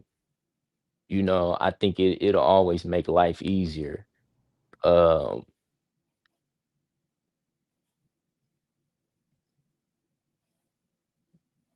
Yeah, I mean, I think if you be brutally honest throughout your life, you really gonna be happy. You know, you gonna be happy. It's no way not to be happy. You know, you just gotta stop being obsessed. You just won't have a lot of friends. Yeah, but that's what I was gonna say. You gotta stop being obsessed with making people happy. Stop being obsessed with stop being obsessed with connecting with people unnecessarily. You hear people. The truth will set you free. Yeah, you hear people talk about connection all the time, and it's like you haven't necessarily connected to yourself. And all of these connections with all of these different people, you end up moving and operating and maneuvering like these other people as opposed to yourself. And what I wanted to say earlier to what Hood was saying a minute ago, when you relinquish the opportunity to tell your partner or your loved ones the truth, that increases the shadow that we're talking about. You know, every time you don't tell the truth and you lie or you acquiesce, you increase the shadow. And when the shadow pops, right? Because the shadow does pop, it does get to a point, everybody gets to that one point where they've had enough, right? That's when the psychopath comes out. Michigan coach, Michigan University coach. Yeah, you know what I'm saying? Crash out time. You know what I'm saying? So I think, He went Incredible Hulk. yeah. So if you examine it from a shadow work lens, Mm-hmm. he has different masks Mm-hmm. in different areas. When he a football coach, he got to be a football coach. When he is with his wife, he got to be a husband. Mm-hmm. And when he with his Mistress. tenderoni, right? His little white woman, he is a whole different entity. Whole different. All three of these masks cannot be worn at the same time. 1,000. And it's still the same person that's wearing these masks have to exist in this day and age. Now, when the rubber hits the road, the mask is inexistent. The real version of him is the character that made him to be all of these particular people. And who knows what he was going to do about it. Maybe he couldn't have a relationship with the young girl. Guess what, bro? You can't have a relationship with the young bro. It's in your contract, so you gonna have to eat that. This is what I'm talking about when we talk about protocols in reference to spirituality. If it's protocols, you don't go past the protocols and then say, all right, me and you, we got a successful endeavor. This nigga going above and beyond the boundaries and nobody know about it, but somehow it's just not manifesting right. That's like a leak in a motherfucking pool. You don't know where it's coming from, but you know you fucking sinking. You know what I mean? So it's like, you gotta be so fucking honest. And if I'm at a job and a nigga is stealing money, sooner or later, the rubber hits the road. Like, it always happens, but I don't know.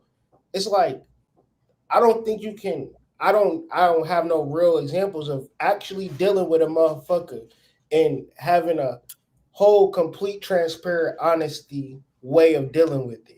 But that is the goal of shadow work. So you could exist in this way personally and in your relationships and in your business. I guess to the outside world, motherfuckers will dead ass say you done joined the cult or something. Cause y'all niggas can't even lie to one another. What type of shit is that? You know what I'm saying? Y'all niggas in the group telling the truth and being accountable and shit. Like you're a part of the secret society now. Like that's how I feel about this shit now. That's crazy. So like people who in sobriety groups and people who went through veteran wars, like, so that's what you're gonna say about them when they being honest and trying to grow and be better. You know what I'm saying? Like people, that's fucked up. People just try to destroy anything, honestly. I mean, it's such things in war, such as treason. You know what I'm saying? Like niggas go to jail for treason. You know what I'm saying? Like people lie in every area of life. To whereas when you think about something being successful, it literally relies on integrity. And that in reference to like if you demand integrity, then you look like you're a part of a cult. You look like you're a part of some weird shit. Because think about some shit I tell you, like, all right, bro, it's 78 rules to join this group. And you can't break none of them. You probably be like, nah, bro, I ain't fucking with that. That shit too strict.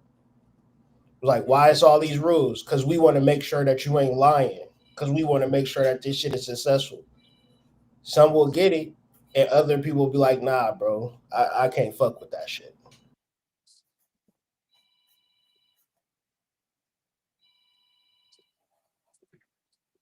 Will try it and still try and lie, and then when they get caught, they'll blame you.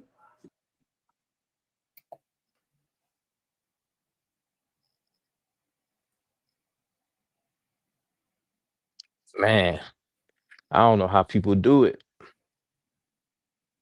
I feel like in my life, the it's only like Jabri. That's Jabri with like everyone I know. But then I do wear a mask at work because I don't know who is who. You get what I'm saying? But like I got homies at work. We be in there, we be in there talking like the initiates talk. You get what I'm saying? And we don't give a fuck. But it is funny. It's almost like I was saying I was watching 007, uh, James Bond, and you feel like a spy in life, or at least that's how I felt as a kid. Uh, but I always felt that's like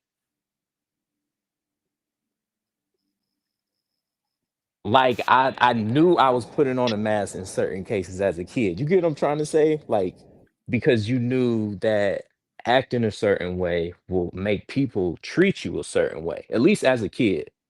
At least as a kid.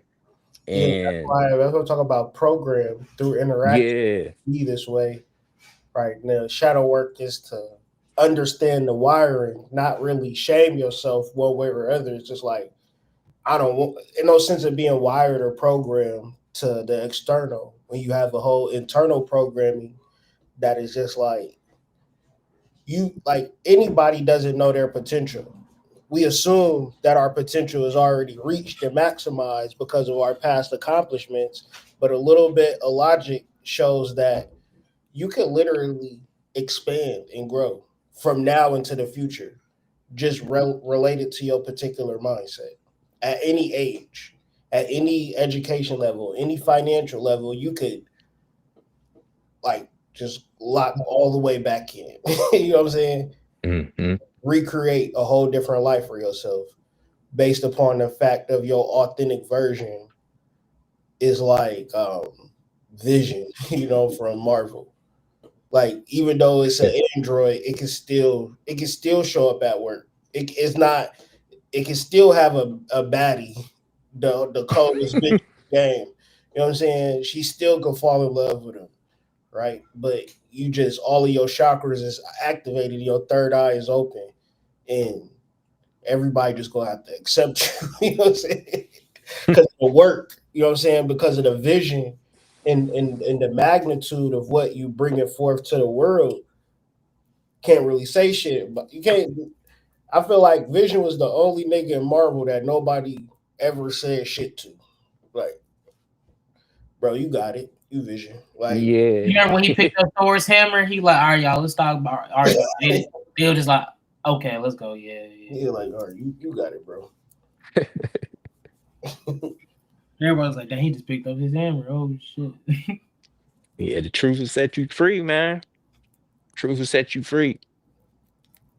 Because it's I think one thing that's needed with shadow work is like self acceptance and self forgiveness. So you can really just have a prompt of just like forgiveness. Cause I know you still think of all the shit that happened in your life and it make you feel some type of way. You know what I mean? Don't you want to not be triggered to just by thinking about a traumatic thing that happened to you? You have to accept it. Where else would that suppressed thing go but deep into the subconscious? So now you know what I mean? You kind of like you're programming. You get what I'm saying? You're actually programming when you suppress things. Um, and it's all about deprogramming. It's all about peeling the onion and becoming less of a thing as an aggregate of thoughts. Like a bunch of thoughts in your head is just it's just a whirlwind. It don't amount to nothing. um, you have to reprogram by dealing with spirit.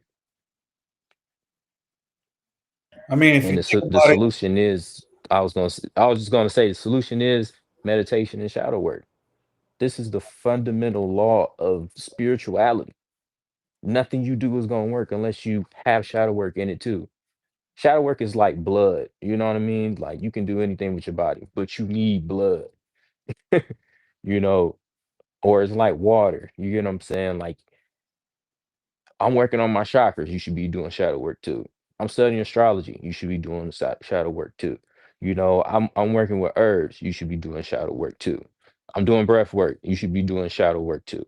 Shadow work should go with everything. Shadow work is like a plate. You get what I'm saying? That you put your food on. You need to get that every time. I look at it like this. If you want to talk about acceptance, I mean, you've already accepted the dysfunction in your life. Mhm.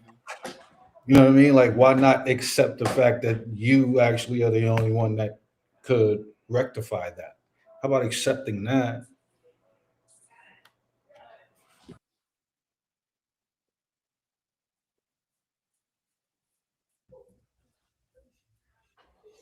Isn't it the it's the Queen of Swords. She's holding a mask. You know what I'm saying? And that Hmm. mask could, it relates to the persona. When I saw this image, that's what flashed in my head just now, but just the Queen of Swords. It's But it's funny you brought up the sword suit because 10 of swords, really 8, 9, and 10 of swords Gemini. makes me think of like shadow, you Right. know, and what you gotta deal with like working with the shadow. Because you see how like she's like basically she has no shirt on, she's pure, she's showing everything. She's being open.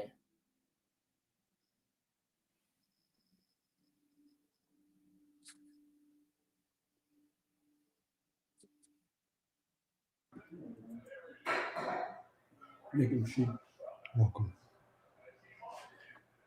Yeah, and it looks like she's content, like she's relaxed, like she chilling out. Look like she not beat. It's like it's whatever, nigga. Yeah, like nah, chilling.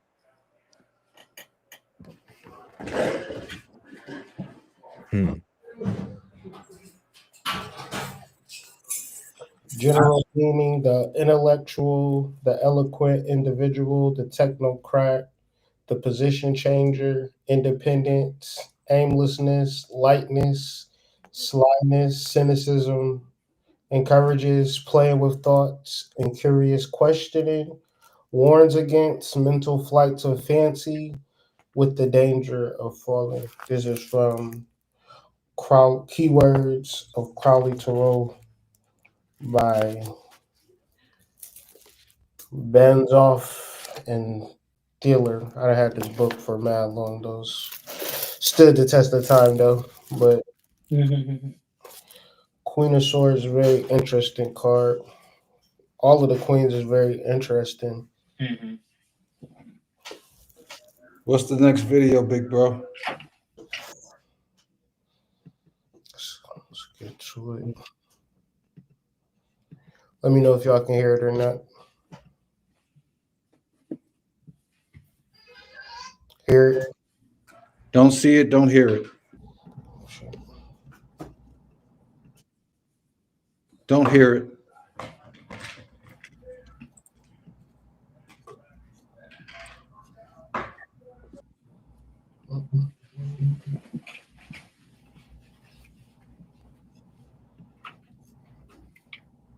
I'm tired of fighting niggas. I'm tired of taking up for the women. I'm tired of because honestly, we have such strong voices, and sometimes we say stuff even in like just like joking around and playing, but people will take that shit serious. You know what I'm saying? So I'm like, you know what? Sometimes we have to watch what we say, especially when it comes to, you know, our relationships in our community. I'm glad you said that. For real. Because that divisiveness was that was taught behavior from. I don't want to get into it. We can. That's not us. We've always thrived together as a people. Yeah. Just by design, I believe that men and women, black men and black women, need each other. Yeah, I believe that. So the gender war shit is exhausting. I hate it. We fought about it all already. Either you're going 50-50 or you're not. Who cares? You found somebody to pay the bills or you're not. Hey, is mom sitting in the front seat or the back seat? We got it, big dog. We got it. We got it. We did it already. But you know what's crazy? But I feel like it really popped off during the pandemic because we was at home and we didn't have shit to do and we was all mad. But not only that, being mad at each other. That's true. But people are still doing it in 2025 because they see Joe signing a $20 million deal and they like, I want that. But I don't feel like I see a lot of people doing that these days. I agree with Lex. It's phases, yeah. Right? Because Dre is saying the pandemic.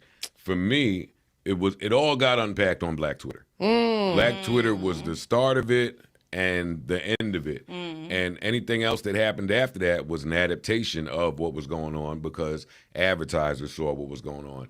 Movie producers, showrunners saw what was going on. Fucking everybody saw what was going on Black Twitter. Yeah. So yes, during the pandemic, we saw another wave of that, but not from the OGs. Yeah. Whatever you're seeing now is just they saw it and they're regurgitating they're monetizing now. Yeah. Like you said. So yeah, they're just trying to make a buck. They seen Kevin Samuels. Yeah. They seen Dr. Bryant. Whoever you saw. We dealing with the generation that was programmed. Yeah. And I definitely feel like it was a surge of that during the pandemic.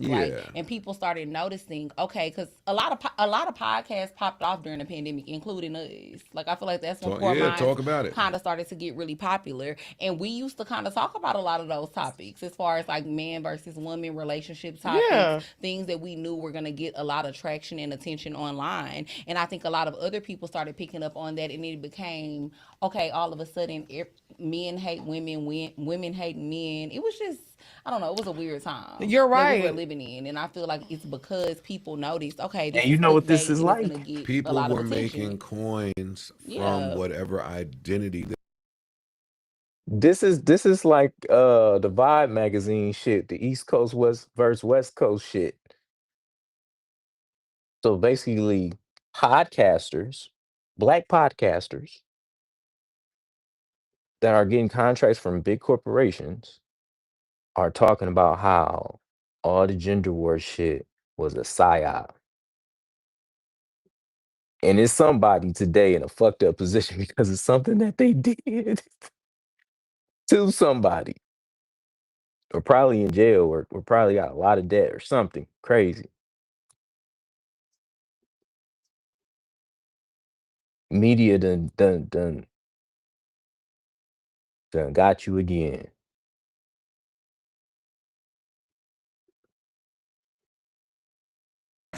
You know, that whole video was super disingenuous, but it was also revealing because I kind of got the feeling like they were alluding to the fact that they played into the gender dynamics based off of proximity and just the availability because everybody was inside. And, you know, y'all made a lot of money off of that and then turned around and then said, yeah, we tired of talking about it. But it's like y'all started it. And when Joe started talking about shit like we was always good together, like some kumbaya shit, I'm trying to figure out which time frame he's referring to because I'm older than him. I don't even know what he's talking about. Yeah, I mean, I think that the inner work is not being done and the outer work of the exhausting nature of men having a voice is basically what I think they are alluding to. Because anytime a man say things, is viewed a certain type of way. Because generally, men are basically put on the earth to provide and shut the fuck up. You know, or look good or fuck good. Men are really recognized through their ability to perform. And so just having, like I said, I just came to the realization, like, you know, people will say things about astrology or spirituality and they'll put it in a box. Like, in reality, there are no boxes in reference to the mind. So when we trying to like have a particular conversation, it's not that I hate anybody. The truth is just usually bitter and it's hard to digest. But when we talk about shadow work, if you hear some shit that make you hate the person that is saying it, it has everything to do with you, not with the person that's saying it. So I have to come to this realization in my work and everything that I do. People don't necessarily, it's not that they don't like the truth or like the truth or whatever the case may be. They just don't like that feeling within themselves. And it's not my problem. It's not nobody's problem, but that person's problem. So we can introduce the concept of shadow work, which one of the main tenets of shadow work is triggers. What triggers you? All this gender war talk is exhausting. Why? If niggas want to have quality relationships and we want to get game on relationships and better our relationships, you don't want us to talk about relationships. That's stupid. It's always interesting because you're always in a relationship. And the dynamics of a relationship is not a straight line. It is a motherfucking wave. It is peaks and valleys. And you are a fucking idiot to imagine that your relationship is just going to ascend to the high heavens because you motherfucking look halfway decent. We need to talk about these things. And you need to be exhausted because at 80, you're going to need some fucking relationship advice with your old ass girl. Should we get the Depends or the new Maxi Pads that came out with the AI chip? You're gonna need to know. Don't be exhausted by get in the game. Get you somebody, love you. Maxi Pad 10,000. The Maxi Pad 10,000. Stop acting like it's normal not to be in a relationship and not to talk about relationships. I'm sure I was gonna say because that's what a lot of people are trying to be in or want to be in. I mean, everybody was born from two people having sex. So it's innate within us to want to have that same thing for which we were created from. That's a non-negotiable. Unless you was a test tube baby born in the laboratory. I'm sure that percentage is so small it can't even be calculated. So that means the majority of us are a result of two people fucking. Hey, I was gonna say with that with those stats earlier, yeah, no, they gotta be. They for real fucking, dog. They for real fucking. Trust me. And they got motion, so you know they fucking.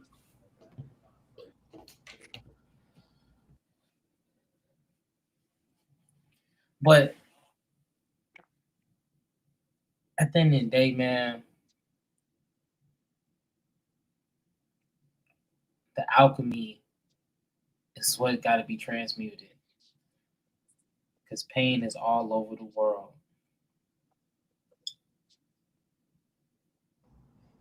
Yeah, when you live in a society that chooses to only point out the positive parts about society on one hand, and then on the other hand, they choose to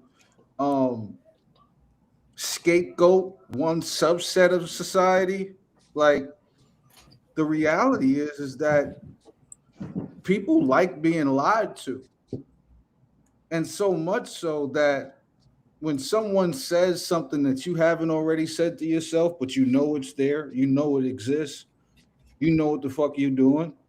That's the only thing that's gonna make you hate that person, is because they telling you some shit that you know yourself, but you ain't did shit about it.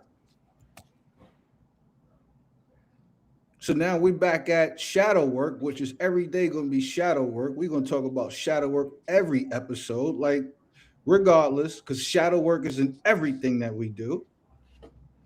Everywhere you go, there is a shadow following. We're going to acknowledge it. We're not going to sit here and say, I'm tired of these conversations because we ain't getting nowhere. No, like these people are up, and that's what your celebrities do. That's what your pundits and your talking heads do. When they get to a point of feeling good or feeling whatever about themselves, they on to the next. You know, these people are not starting any movements that is getting people in the right place at the right time. These people aren't doing anything but counting and stacking their bank accounts. And when it comes to a level of touching the people, being transparent with the people, and doing something philanthropic for the people, maybe these people have no bones in that. Like they don't necessarily care whether you good or not. If you're gonna pay for something, they good on that, but that's about it. I feel like we should have had some dun dun dun dun music when you pulled that up.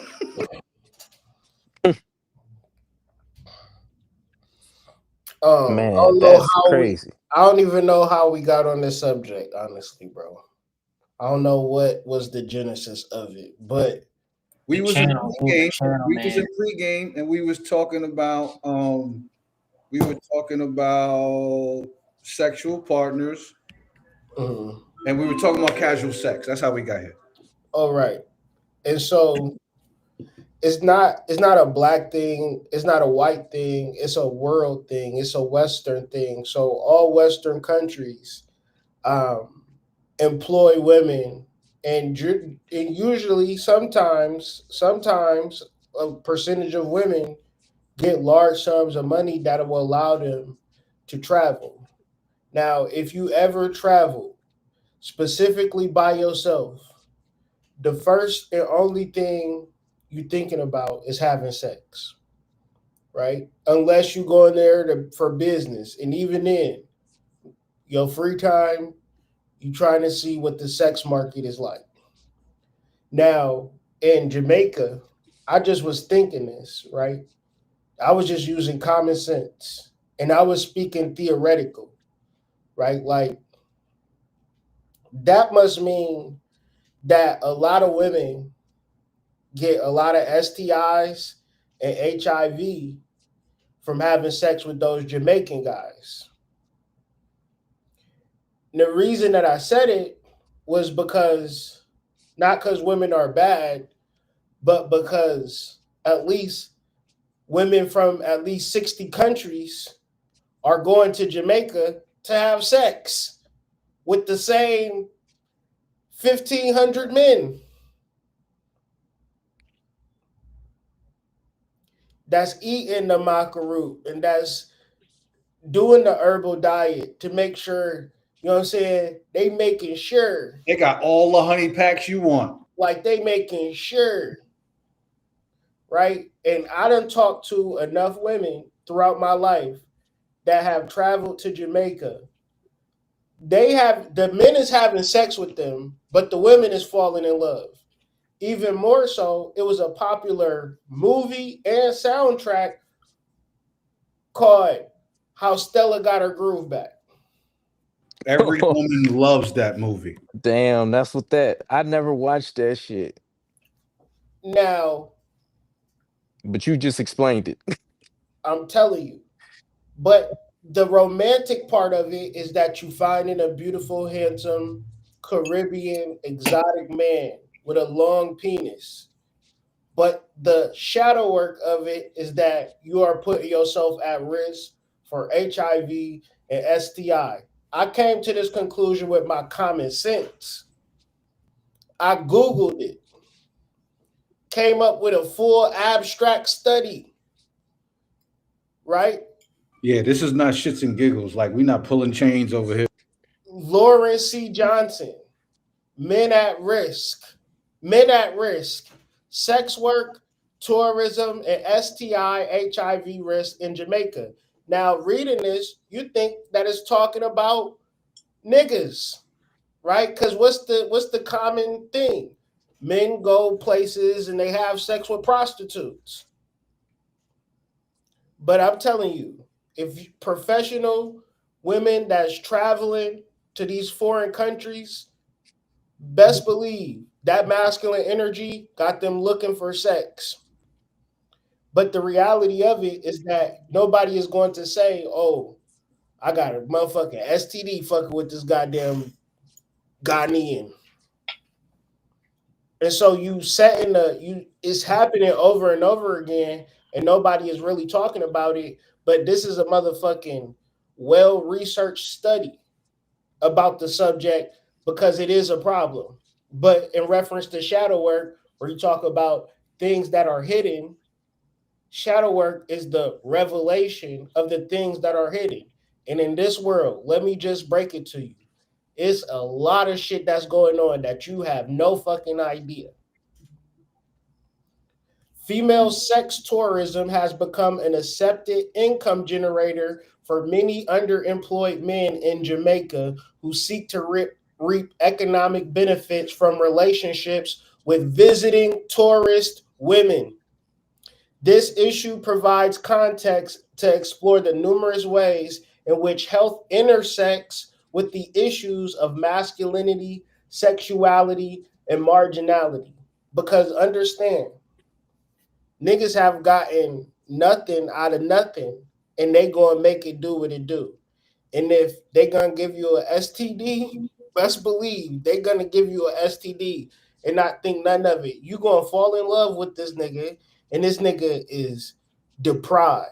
Because what I learned about sex work, the reason why I never partake in it or never deal with it, because it represents the bottom of the barrel. It's the lowest form of making money. But I yield with that. But I just feel like it's something that needs to be talked about in a sense of shadow work.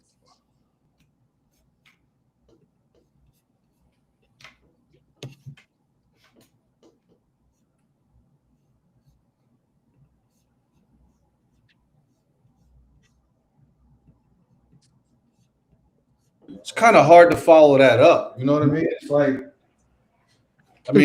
it's kind of easy for somebody to go to straight doom and gloom after hearing that. But fortunately for you guys, we don't give a fuck about doom and gloom.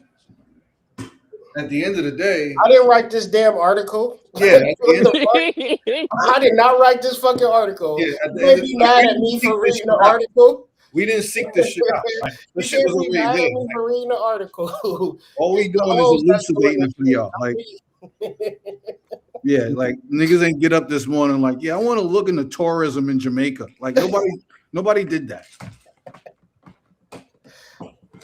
But I was telling my brother earlier when we was discussing this that you in a relationship with me and you talk about a girl's trip, you are single. Yeah, if you go, listen, I'm sorry. I love you to death. You go to Jamaica, it's over. I ain't about to do the Jamaica trips. Or the South Florida trips. Jamaica, South Florida. I don't even know, man. It's desperate niggas everywhere at this point. And it's a lot of niggas that all they got is they sex appeal. Right? And they about to use that shit. They gonna use every charm in the book. Your wife of 50 years gonna fall in love with goddamn Rico from Dominican Republic because he hit her with all of the charm. My husband never told me I was beautiful. You know what I'm saying? It's over. Like the Jamaican Fabio is right up the block. But I think it goes more into highlighting boss girl energy, unchecked, unsupervised, left to roam free. And then when it doubles back in Houston, right, when you have an increase, like these are stats that I didn't make up the stats, right? From 2013 to 2022, women have got syphilis 500% faster than they did in the past. Men 131% faster. So it's a level, and I feel like a lot of these stats and details is just from the undercover casual sex lifestyle that's just kind of like existing in this world. It's decaying the moral fabric of our society. These statistics show you that. In And 2022, did. I think it already has to a certain point. what was we just watching in like in this live where I just can't remember a nigga was like throwing on the cape. You know what I'm saying? Like, why we gotta throw on the cape? And you know what I'm saying? Statistics show she fucking every Friday. And then, you know what I'm saying? Now I gotta lay out the red carpet for you. I Yeah, need every girl's weekend, she fucking. Yeah, I'm exhausted by the relationship conversations. I bet you would. I bet you would be exhausted from niggas saying these particular statistics. I bet you would be pissed the fuck off because if it was niggas getting syphilis at a 500% growth rate, it would be fucking pandemonium in the streets. 1,000%. 1,000%. When you say it's on the woman's side, you know, they're end around and booby trap thinking where they just gonna end up putting it back on the guy. Like, no, you can't do that.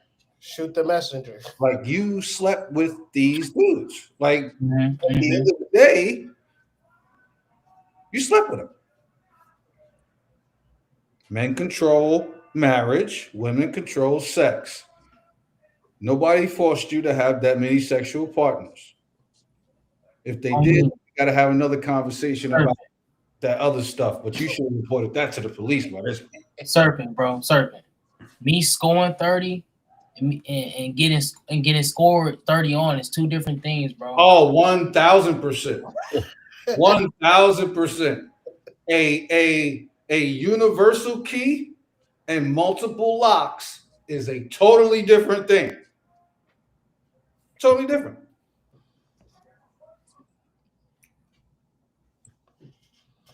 I mean, statistics show in reference to sexual transmitted diseases that you guys are accurate.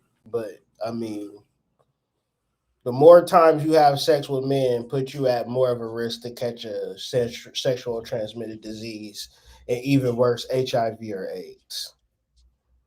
So, with that being said, casuals. When I was going to school, we had the AIDS and the HIV thing, and they would always say like, if you don't want to get it, then don't have sex. That's kind of how you got to really approach it, and that goes into like trying to build spiritual communities. Man, I got trauma from, you know what I'm saying, like niggas wanting to fuck, you know what I'm saying, the girlies be trying to get some spiritual healing. You know what I'm saying? The niggas trying to get some spiritual healing, and the girls like, oh, you healing? Let me put this pussy on you. You know what I'm saying? It's like the last thing a woman want to hear is that you healing. That's the last thing she want to hear. I ain't lying, man. Man.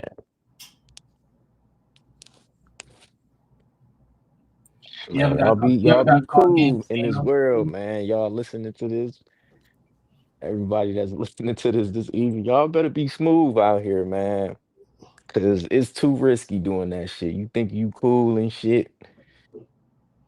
You got all them pictures and videos in your phone. Showing the videos like you Cameron on Paid in Full and shit. Like, man. Oh, like you Alpo on the roof? Yeah, man. You gotta be smooth out here, man. See, be monogamous. They said that was Diddy's specialty. After he bagged your chick behind your back, he gonna show her having sex with you in front of everybody at the party.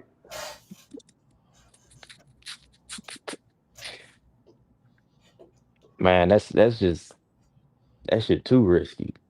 You gotta definitely be That's monogamous. playing Russian roulette, bruh. You gotta be monogamous, and your girl gotta be monogamous. Yes, Your yes. dude gotta. Y'all both gotta be monogamous because Yeah. you can't get rid of HIV. And the thing about it, yeah, you don't want to be out here. This is more people getting diseases because it's like it just happens to more and more people.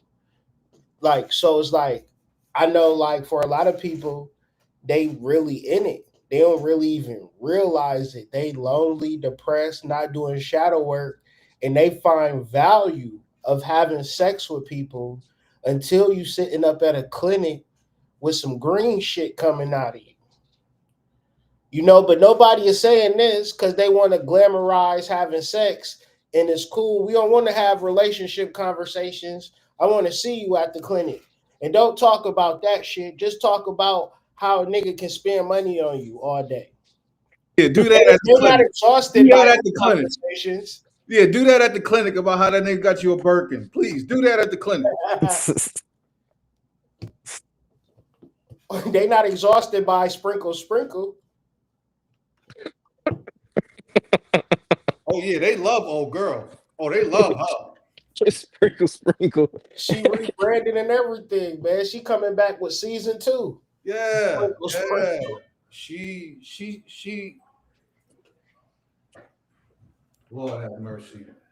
Wow, man. I'm speechless on this one though, for real, for real. This is so absurd. You know what I mean? Like, But this is when wow. this is how it looks when shit goes unchecked. Like this is how it looks when the accountability is non-existent across the board. This is how it looks when you absolve a woman of her actions. Right? Because if she catch something, even if she knows she got it, what's the odds she gonna tell you? What's the odds she gonna tell you? If she got motion and she really enjoys casual sex and she really enjoys the fact that she got a roster and she really enjoys the fact that she could get anything that she wants, she asks for, what's going to stop her from doing all of that and tell you, yo, I got some shit? What's going to make her do that? Don't worry, I'll wait.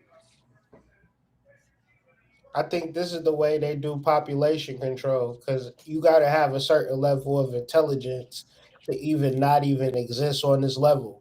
And people that exist on the lower level, they can't help themselves nowhere. They don't even care.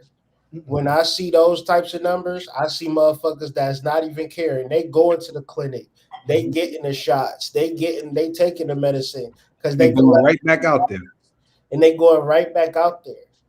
So I feel like motherfuckers have reached a point where they don't even care. So if they don't care, that's more of an impetus for those that do care to start taking your spiritual life seriously. Because how else you gonna find somebody? Because when I was, and it didn't work, but when I was younger, you could fuck around. 1000%. You could, but now you can't even do that. What the old heads always said, oh, take your time. You got time. Right. It ain't like that no more. Old heads always said that. Don't try and settle down too early, young blood. Take your time. Spread your seed around. That's what's taught. That's what's taught. Spread yourself around. Don't do it too soon. That's what's taught, bro. I ain't seen niggas with their chest open like a motherfucker. So when you say things like feminism, right, and then you say the sexual revolution was a thing that women just had to have, right? Right, they just had to have that, right? Complete autonomy over their bodies, right? This is the reverberations of that. This is the residual effects of that. Period. Ain't no way to slice that. And you can't, I feel some type of way about this away. You can't, oh man, I just don't want to deal with that away. You can't do that. And for every single one of you motherfuckers that decide to say witchcraft is demonic, tarot is demonic, chakras is demonic, horoscopes is demonic, and you motherfuckers don't call casual sex demonic, I'm looking at all y'all weird now. Every single one of y'all, I'm looking at y'all weird. Real fucking weird. You worried about tarot cards? Yeah. And like how I said on the last live, like you can really say that to someone, like casual sex is immoral, and they'll want to not. You can tell that they don't want to agree, They're not gonna fuck with you but no they more. You but say they that. see They're how not gonna fuck with you. stupid they look though immediately. You get what I'm saying? Like, They're not gonna fuck with you no more. You say that to them. I guarantee you. You'll man, never that's what see you. them. But that's what you say when you want to have real people around you. Just start saying that to people, and you will know who you can depend on in life. Because if you think you can depend on somebody as fucking 3 other people, 2 other people, ain't even got to be a big ass roster. They're going to be unreliable, and they're going to be a detriment to their own self. And shout out They, to the dusty niggas who trying to get casual sex and can't even get casual sex. Up to That part. What about the people who can't even get it? It don't matter about your roster. It's definitely about your attention and your mindset. right, for sure. I would say for all the young men who don't got no motion and don't have no rosters, don't worry about it. You've been saved. You've been saved for sure. That sounds spiritual. For sure. I wish I had a roster in college when I was younger, but I didn't. And looking back, I'm glad. I mean, but I feel like everybody can almost look back and like, whoa, that was a crazy time in life, where I was really getting away with doing all these different things, you know. But I couldn't imagine like being in my 30s and just trying to just fuck different people all the time. Like I don't know like I wouldn't be able to meditate. Like I feel that like that shit would make me retarded. I feel like that will fuck your mind up, man. You can't be dominated by lust to the point where you got syphilis. Go ahead and like you can still have casual sex without this being a thing. But it's a shadow thing. So you ain't gonna be honest about it anyways. Right.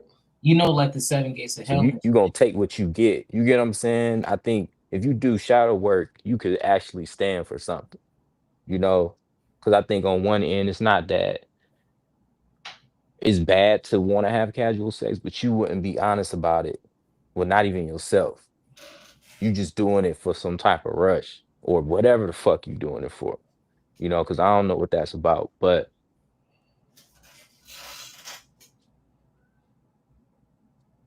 man, the first lesson in life is shadow work. You gotta do it. You gotta do it. Once you realize that is something that's available to you, you have to do it. You have to. You have to do it, bro. Non-negotiable. You know It's a requirement. It's a prerequisite. Not doing shadow work is somebody else telling you about your fucking self.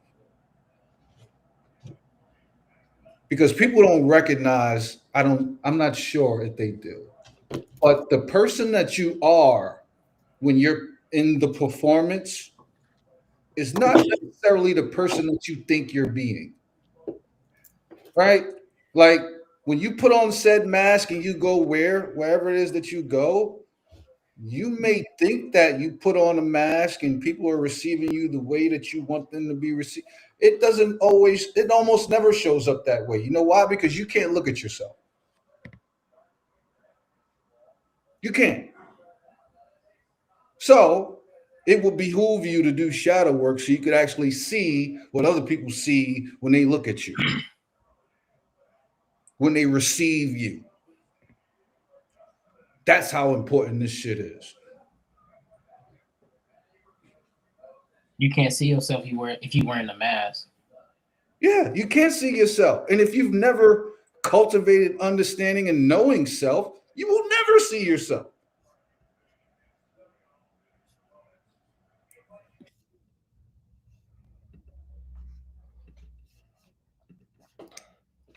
So, like, I would just add on, if you with different partners, it brings about a different shadow, and each partner creates a different shadow.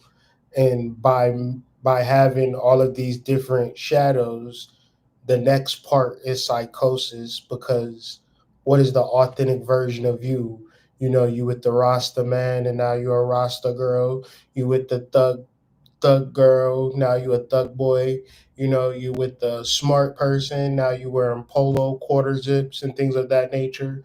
Like, you so many different people to so many different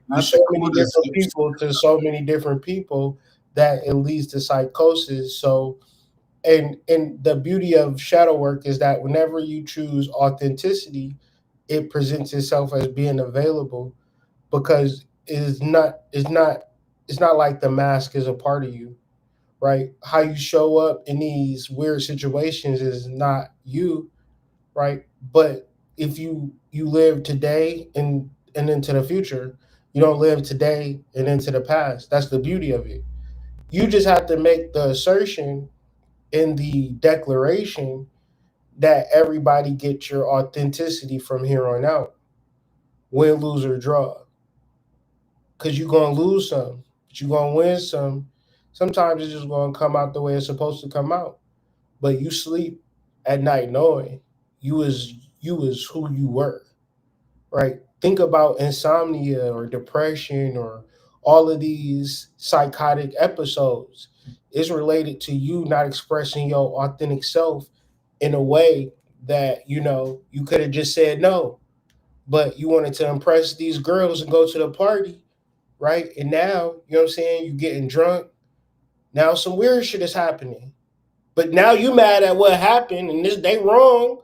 But what about you following the crowd in the first place when you know you shouldn't even have done it? Until you come to these accountability turnstiles and take it, I feel like this thing is going to be more harder than it needs to be.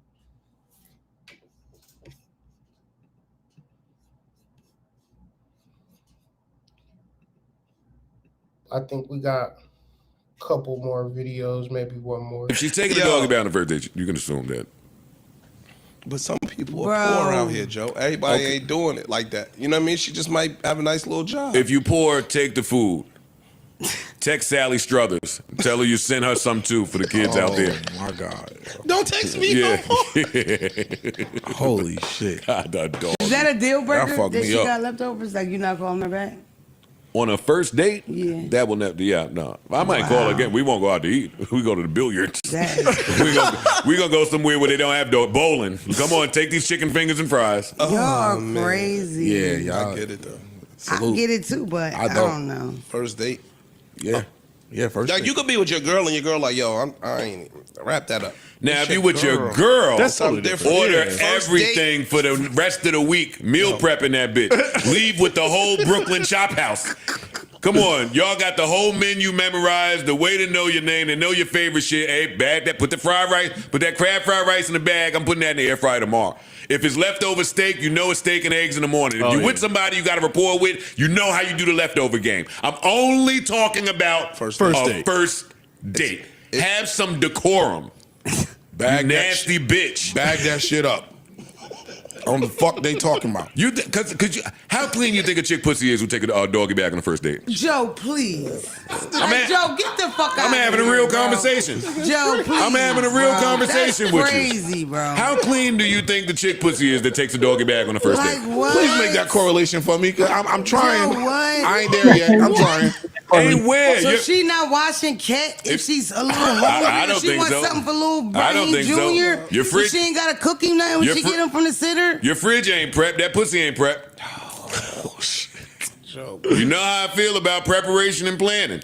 If you here looking hungry on a date, I can imagine how you look while I'm mounted on top of you.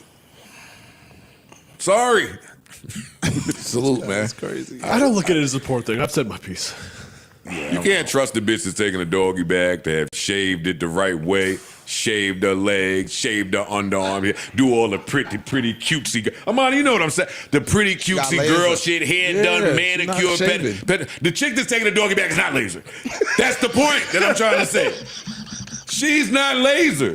I give up. Yeah, that may be true. Have fun, buddy. She might not be lazy. Have fun. Yo, she could be laser. She man. might She's not be lazy. Man, the lazy. chick that might. I don't think it's. Bro. Go ahead, bro. Let us have it. I'm just mad that them grown man is talking like that, man. I just don't get it. Like, I just don't get it. Feel like, you in positions of influence and people going to do what they going to do, but we either dating or we talk about relationships, because dating is dick at the end. Facts. So dick at the end is dick at the end. So what is you obviously you going on first dates, many first dates. What do it matter how she behaved during the date? You know why you taking her on that date. Let's not even act like you're not going on a date to smash, because that's what date means. Dick at the end. When you really about to get married, you going to find somebody that's on his purpose and you going to align with that purpose. You don't got to go on no dates to get married. You don't need to go to a fucking restaurant and eat crab legs to get married. That's not a formula and a way to get married. If you're a woman and you looking for a husband, you going on dates, you probably ain't getting nothing but dick. That's backwards. That's backwards. And that's what society has missed, right? I texted in the chat earlier, I said dating is for marriage. Husbands date their wives, wives date their husbands. Dating before you even decide to be together, be in a relationship, a committed relationship together, and thinking that those occurrences are going to lead to marriage is psychotic. It's psychotic, because what happens on most first dates? People show up as their representative, right? How long does it take for you two to get through the representative and meet the actual person that you're with? How long? So why would dating lead you to marriage? I'm confused. I'm confused. You only date somebody that you know, you like, you appreciate, and you want to spend time with. You don't date somebody that you don't know. Let's just do the math. If I'm a man that got enough resources that I could take you out to dinner on a whim, that means I could take many women out on a whim. Am I going to take one girl out, or am I going to take multiples out? Multiple. Right. Probably multiple. So when we revert back to the syphilis and we revert back to, all these particular things, what we have is a large percentage of women wanting that experience and a small percentage of men being able to provide it. But they all exchanging spiritual transmitted diseases along the way. Yeah, we're gonna trade these fluids anyway. It's crazy. Interesting times we living in. Well, the last video I wanted to bring this to the light in reference to shadow work is parenting, where you could think that you're a bad parent or a good parent, or your parents was good parents or bad parents, but who really knows the way? I want to play this video and get y'all thoughts on it afterwards.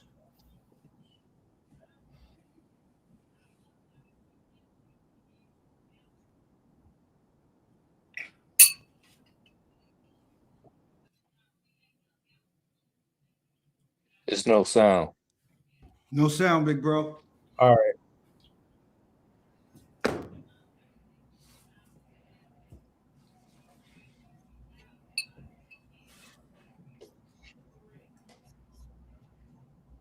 For world. I have been meaning to make this video for so long, guys, and I mean exactly what I say in my caption.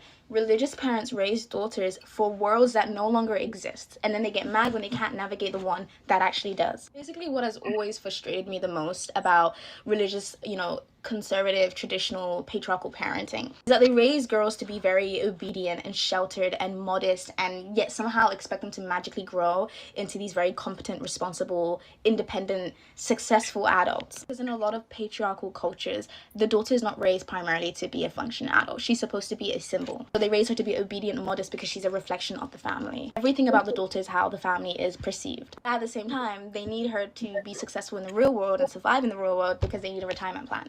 That is actually very pessimistic of me to say, but you know what I mean. The point is that they want her to be controllable in the home, but also competent outside of it. They want her to get good grades, they want her to get a job, they want her to support her siblings, they want her to navigate society while also raising her in a way as if she still lives in a village. Her only purpose is to obey men. My point is that they raise girls to be like 18th century villagers, but also expect them to be able to be competent in a way that a 21st century woman is. My point is that they don't want daughters that actually follow the rules. They want daughters that make them look good by following the rules. That's why they're always preaching to obey, to stay modest, to stay home, to don't date. But they don't actually want you to be passive and helpless, even though those rules create nothing but passive, helpless women. They want you to get good grades, they want you to know how to navigate society, they want you to get a good job, they want you to speak well so the family looks intelligent and cultured. But they don't want your entire personality to be modest. They don't want you to actually be obedient. They want your reputation to be obedient. They want what people know about you to be obedient. All of their demands are contradictory. It's impossible. They want you to be modest and charismatic. They want you to be sheltered and worldly. They want you to be scared of men but also ready to be married. They want you to be docile but also capable and competent. And all they do and all these expectations do is create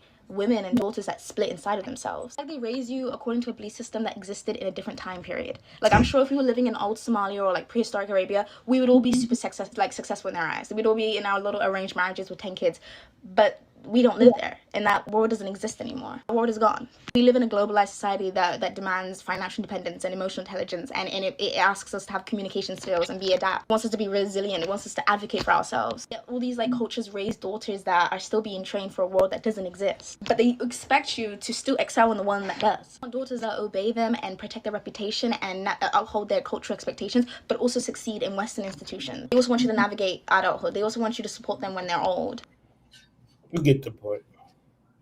Right. But is this true in reference to women being raised for a world that no longer exists? Or is she? I think she is a bit naive, and probably super preferential. This is what it looks like when I don't like what you're saying. I think we talked about this earlier too, when I said that it's one thing to live a life that someone else gave you and then complain about it at the end when you do very little appreciating as you go. And anybody can look back retroactively because retrospect is always 2020. However, that 2020 is not real, right? When we look back, some of us have trauma and things that we've been through. Wherever your arrested development began at, that's the place where your thoughts are going to go, not necessarily in a clear whole view of everything that occurred, because there are a multitude of things that happened that people had to do so you could be here. So I will agree with her on one thing though. The girls were raised for a world that doesn't necessarily exist, but so were the boys. So were the men. That's not a gender specific thing. Because have any of y'all been told while y'all was growing up that the world wouldn't appreciate you when you was an adult? Have any of y'all been told when you was growing up, by the time you get to an of age space, women will never know how to treat you? Did anybody tell you that growing up? That no matter how much you provide, that no matter how much money you make, somebody will still find a problem with you? Anybody tell you that growing up? So I think, like I said, retrospect is always 2020, but it's not real.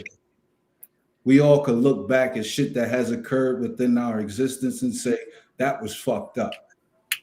But I don't think any of us could look back completely and say one thing or another is the reason why we didn't get or don't have what it is that we want to have. I just think that's her naivete coming through, and I'll land. Yeah, you know, and that's like basically, you know, when you get raised by your parents and then you go back to tell them like you know, like I know you was trying, but the way you was doing it, that was wrong. You know, you was doing me and my sister like all that is not needed. Like that's the shadow where you learn, you express that, you understand that, but you don't go to people's face and just throw it back at them. You know, that's basically just being disrespectful and egotistic, honestly. But of course, you can realize certain things and alchemize and be better. You can be the one to start it and transform things instead of just sit back and go in people's face like, yeah, we could have had this. Well, go get it then, nigga.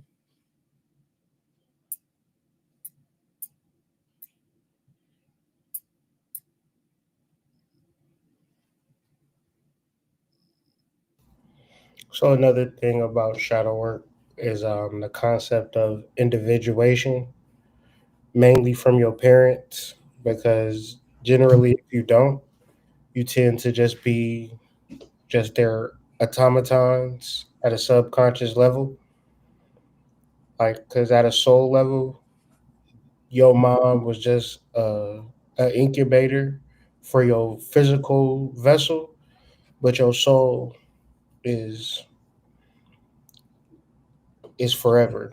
So if your soul is forever, that means that your mom is not necessarily your mom. Your dad is not necessarily your dad. Your family is not necessarily your family.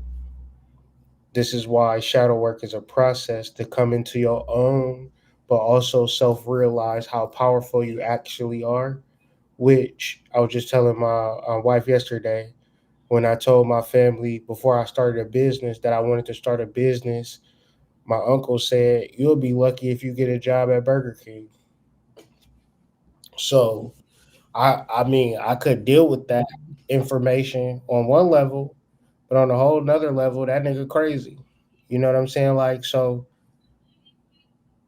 you probably listening to things your parents and family is saying right now and taking them as actual factuals. But in reality, it don't have nothing to do with your soul and your ability to heal yourself through deep meditation and shadow work.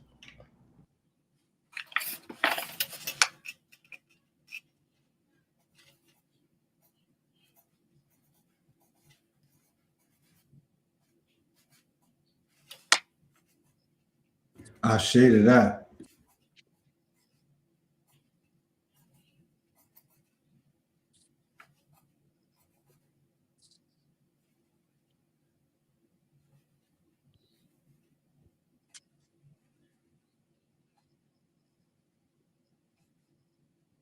from time to time, what I found after talking over 10 plus years, you know, you kind of had the mentality that you would lay something down, and once it was laid, it shall be forever laid. You know what I'm saying? But for all to interpret, for all to sponge the scientifics that were dropped. But what it turns out is that's not the case.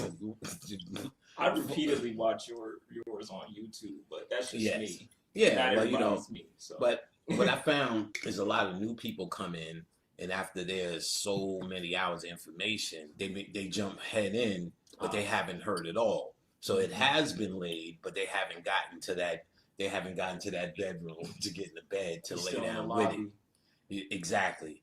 So you got to kind of keep doing the newer ones and repeating old shit, because then there's ignorance about this shit that emerges. Mm-hmm. One of the most ignorant things to deal with is this image right here, Baphomet. So I'm going to, for once and all, break it down under one fucking umbrella so we can stop forgetting. We tend to think it's like a religious thing, a thing of good and evil. And even if you can historically break down the white man, Euphrates Levy, that created it, then you give it up naturally because of your insecurity, because of your ignorance, and because of your ego to something that is white. We have to remember, first and foremost, all things that are white don't exist. There's nothing that they've created. All things are ours. So if they're dealing in the realm of any of this alchemy, any of this science, any of this sacred geometry, which this is, if they're dealing with it, it's from us. No matter how they present it, no matter how they regurgitate it, they're only trying to do what we are a reflection of. They're only trying to become us. Mm-hmm. That's facts. Yeah. There is no other science in existence but us. They can't do it their way. What they can do and what they have done is do it our way and then pretend it's their way and get us to argue about our way at this point. This is not something, a matter of, in which I'm going to show today, as a matter of good and evil. It's a matter of those who know and those who don't know. So if you're still in the realm of that's white, that's evil, that's not for us, that's not this, all you just revealed is how much you really don't know. Because I'm going to show you all this bullshit that you think you want to be is enwrapped in this symbol, which is all it is, a symbol. If you are still under the impression of good and evil, then I'm going to show you have a problem. First thing we're going to do is start here. This is a book called Arts and Symbols of the Occult, Images of Power and Wisdom by James Wasserman. Art and Symbol of the Occult, Images and Power of Wisdom by James Wasserman. I'm sure this is old and it looks different now. That's what we're trying to get to, is power and wisdom. So exactly. So they're trying to show you in these things, in these images, how, quite simply, the power and wisdom hides in your ability to decode the image.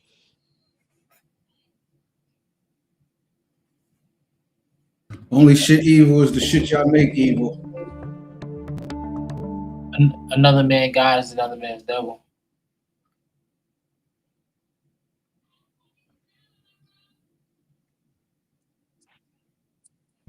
Do your shadow work and get with that Baphomet, man.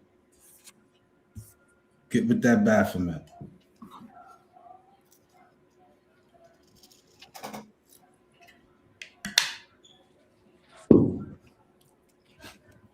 Think we scared him long enough tonight?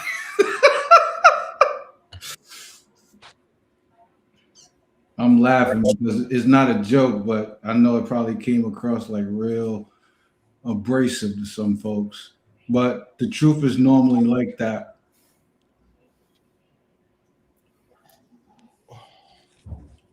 You're going through this existence and you don't have any harsh truths to deal with, then you're not living.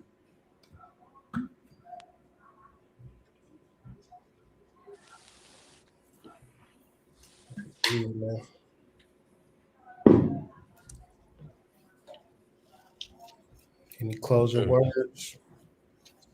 Join the Discord. Look out for any announcements. Tap in. Share your weekend with us. Share your day. Share us with us what you got going on. If you're reading, studying, hit us up. And of course, shout out to White Rabbit. Shout out to the brothers. And appreciate everybody as always rapping with us in the chat, commenting, sharing wisdom. Appreciate y'all. I shade y'all. See y'all again soon. You could never be alone in this world, even if you try. You have a spiritual body, you have a mental body, you have a physical body, you have an emotional body, and you have spirit guides. You have ancestors, you have people that care about you. Honor those people the right way by doing something with what you have. To whom much is given, much is required. I say to the collective. Yes, sir. Any closing words, Breeze? Man, I feel like it ain't nothing else to say, man. We just this is it right here. You know what I'm saying? Shadow work. Like if you don't understand that, man, things will be hard for you and you will suffer and you will hate life. But get into it, man. Get into the knowledge, study if you never heard of it. But at the end of the day, it's so many different things. So check out our next video where we'll probably be discussing shadow work in some form or fashion. DM if you want to join the panel, spiritual panel. DM if you guys have any topics or videos you want us to react to. Join the Discord, join the Discord, join the Discord. Initiatesfortheflame.org, whiterabbitpsych.com, hoodmystic.com. Anything I forgot? See y'all on the flip side, man. Peace. Peace.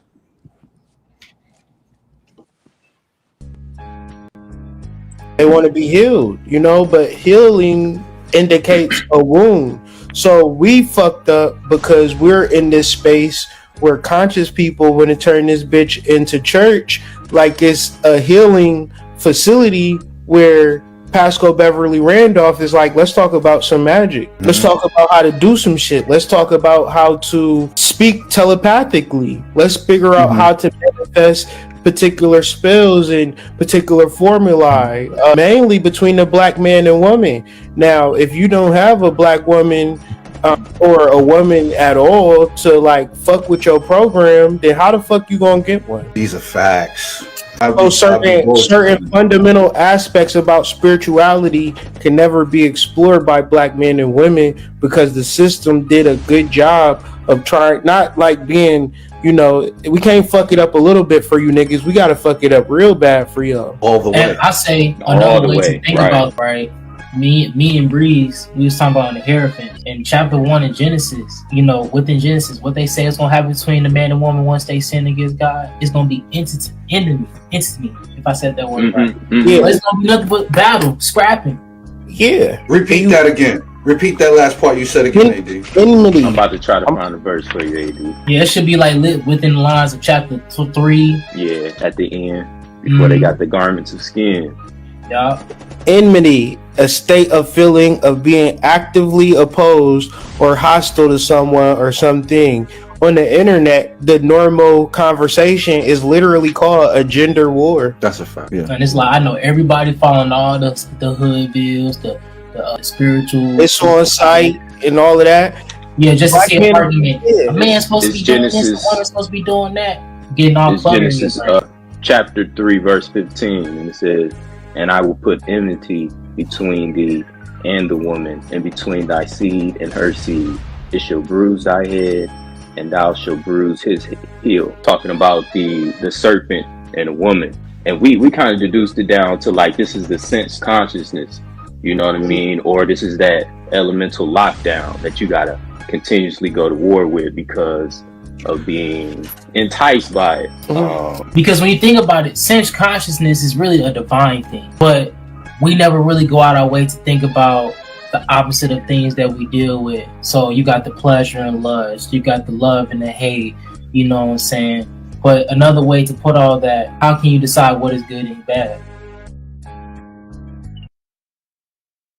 It's the Initiates We back. We are the #1 spiritual podcast on the internet. Align your chakras, gain some knowledge, make more dollars. You are now tuned into Scholars. Join the Discord. Be a part of the conversation. The Initiates Podcast and the Initiates Nation. Roll up your favorite pack and your best libation. Take some notes or go deep into meditation. The time we share is Soul Creations. Enjoy the show.